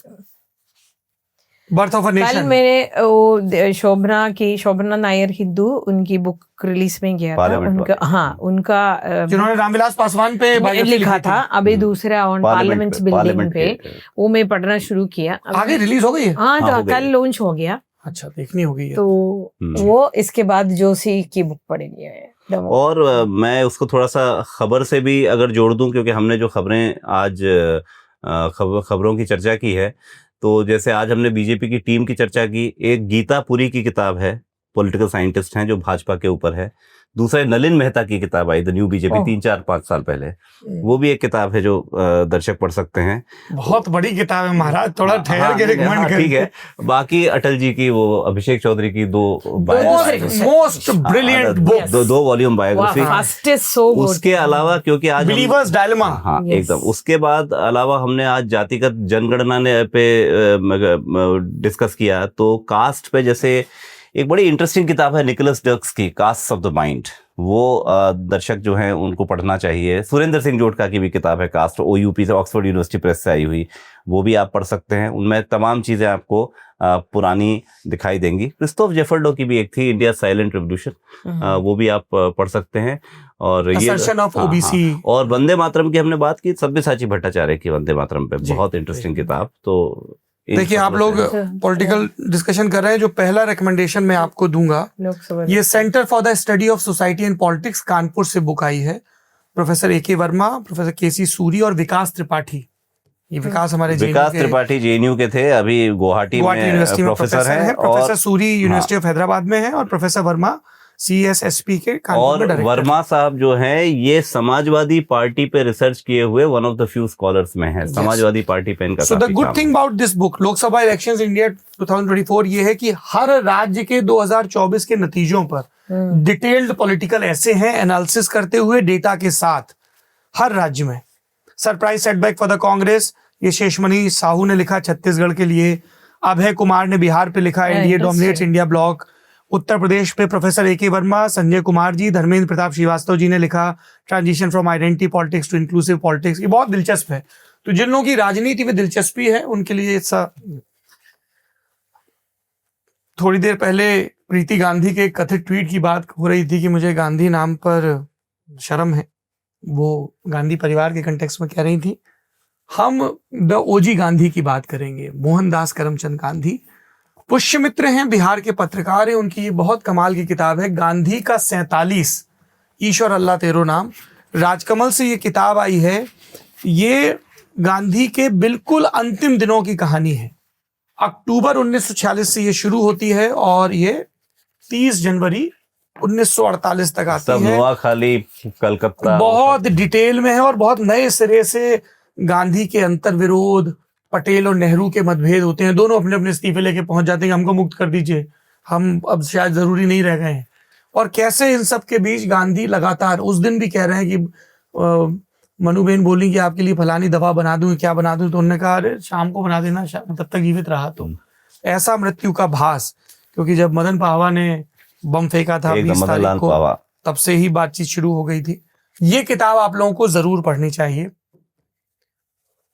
थॉमस पेन, कॉमन सेंस के नाम से इन्होंने एक पॉलिटिकल पैम्फलेट लिखा था, बेहद चर्चित पॉलिटिकल पैम्फलेट। अमेरिका की आजादी की लड़ाई का ये की प्रस्तावना मानी जाती है कि किस तरह से उन्होंने वहां के वर्ग को आंदोलित किया। और इस पैम्फलेट की इंट्रोडक्शन का पहला पैरा ही आपको बता दूं, 1776 का ये पैम्फलेट है। Perhaps the sentiments contained in the following pages are not yet sufficiently fashionable to procure them general favor. अब इसके आगे क्या लिखते हैं? A long habit of not thinking a thing wrong gives it a superficial appearance of being right, and raises at first a formidable outcry in defense of custom. But the tumult soon subsides. Time makes more converts than reason. ये कमाल का है। और इसका जो introduction लिखा है Gordon would ने, पुलित्जर प्राइज विनिंग जर्नलिस्ट हैं, ऑथर हैं। साम दाम दंड भेद का जिक्र कर रहे थे तो कौटिल्य का अर्थशास्त्र पढ़ सकते हैं। राजपाल प्रकाशन से ये छपा हुआ है। प्रोफेसर इंद्र ने इसका रूपांतरण किया है।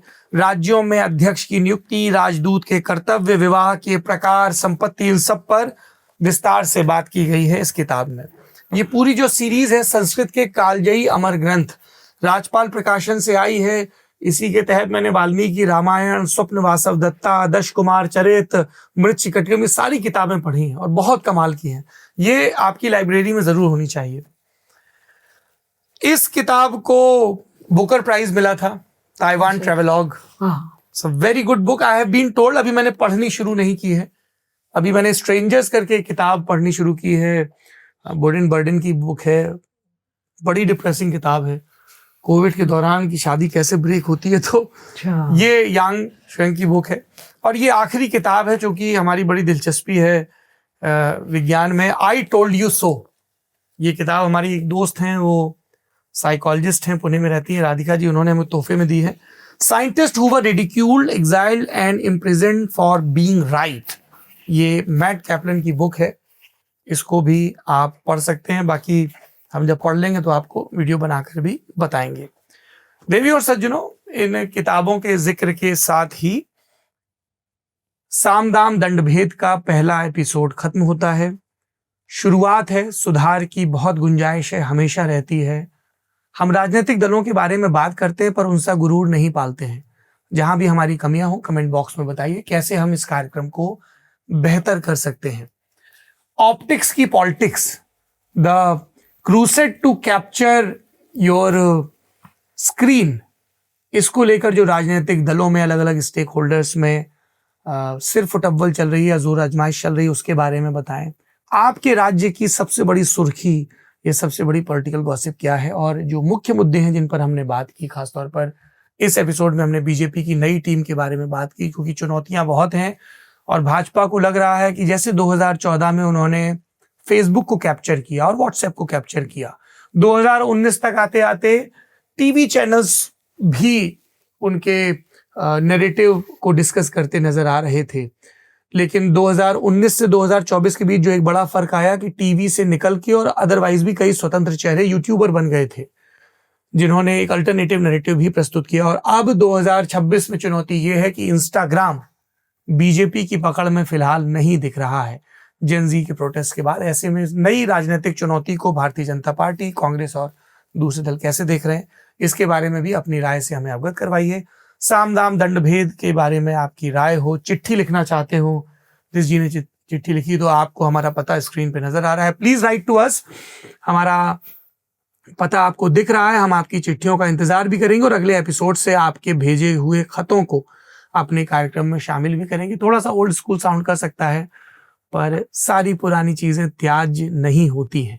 आप देखते रहिए कार्यक्रम, हम अगले हफ्ते फिर लौटेंगे। बहुत बहुत शुक्रिया आप दोनों का। Thank you. आप देख रहे हैं इंडियन एक्सप्रेस हिंदी।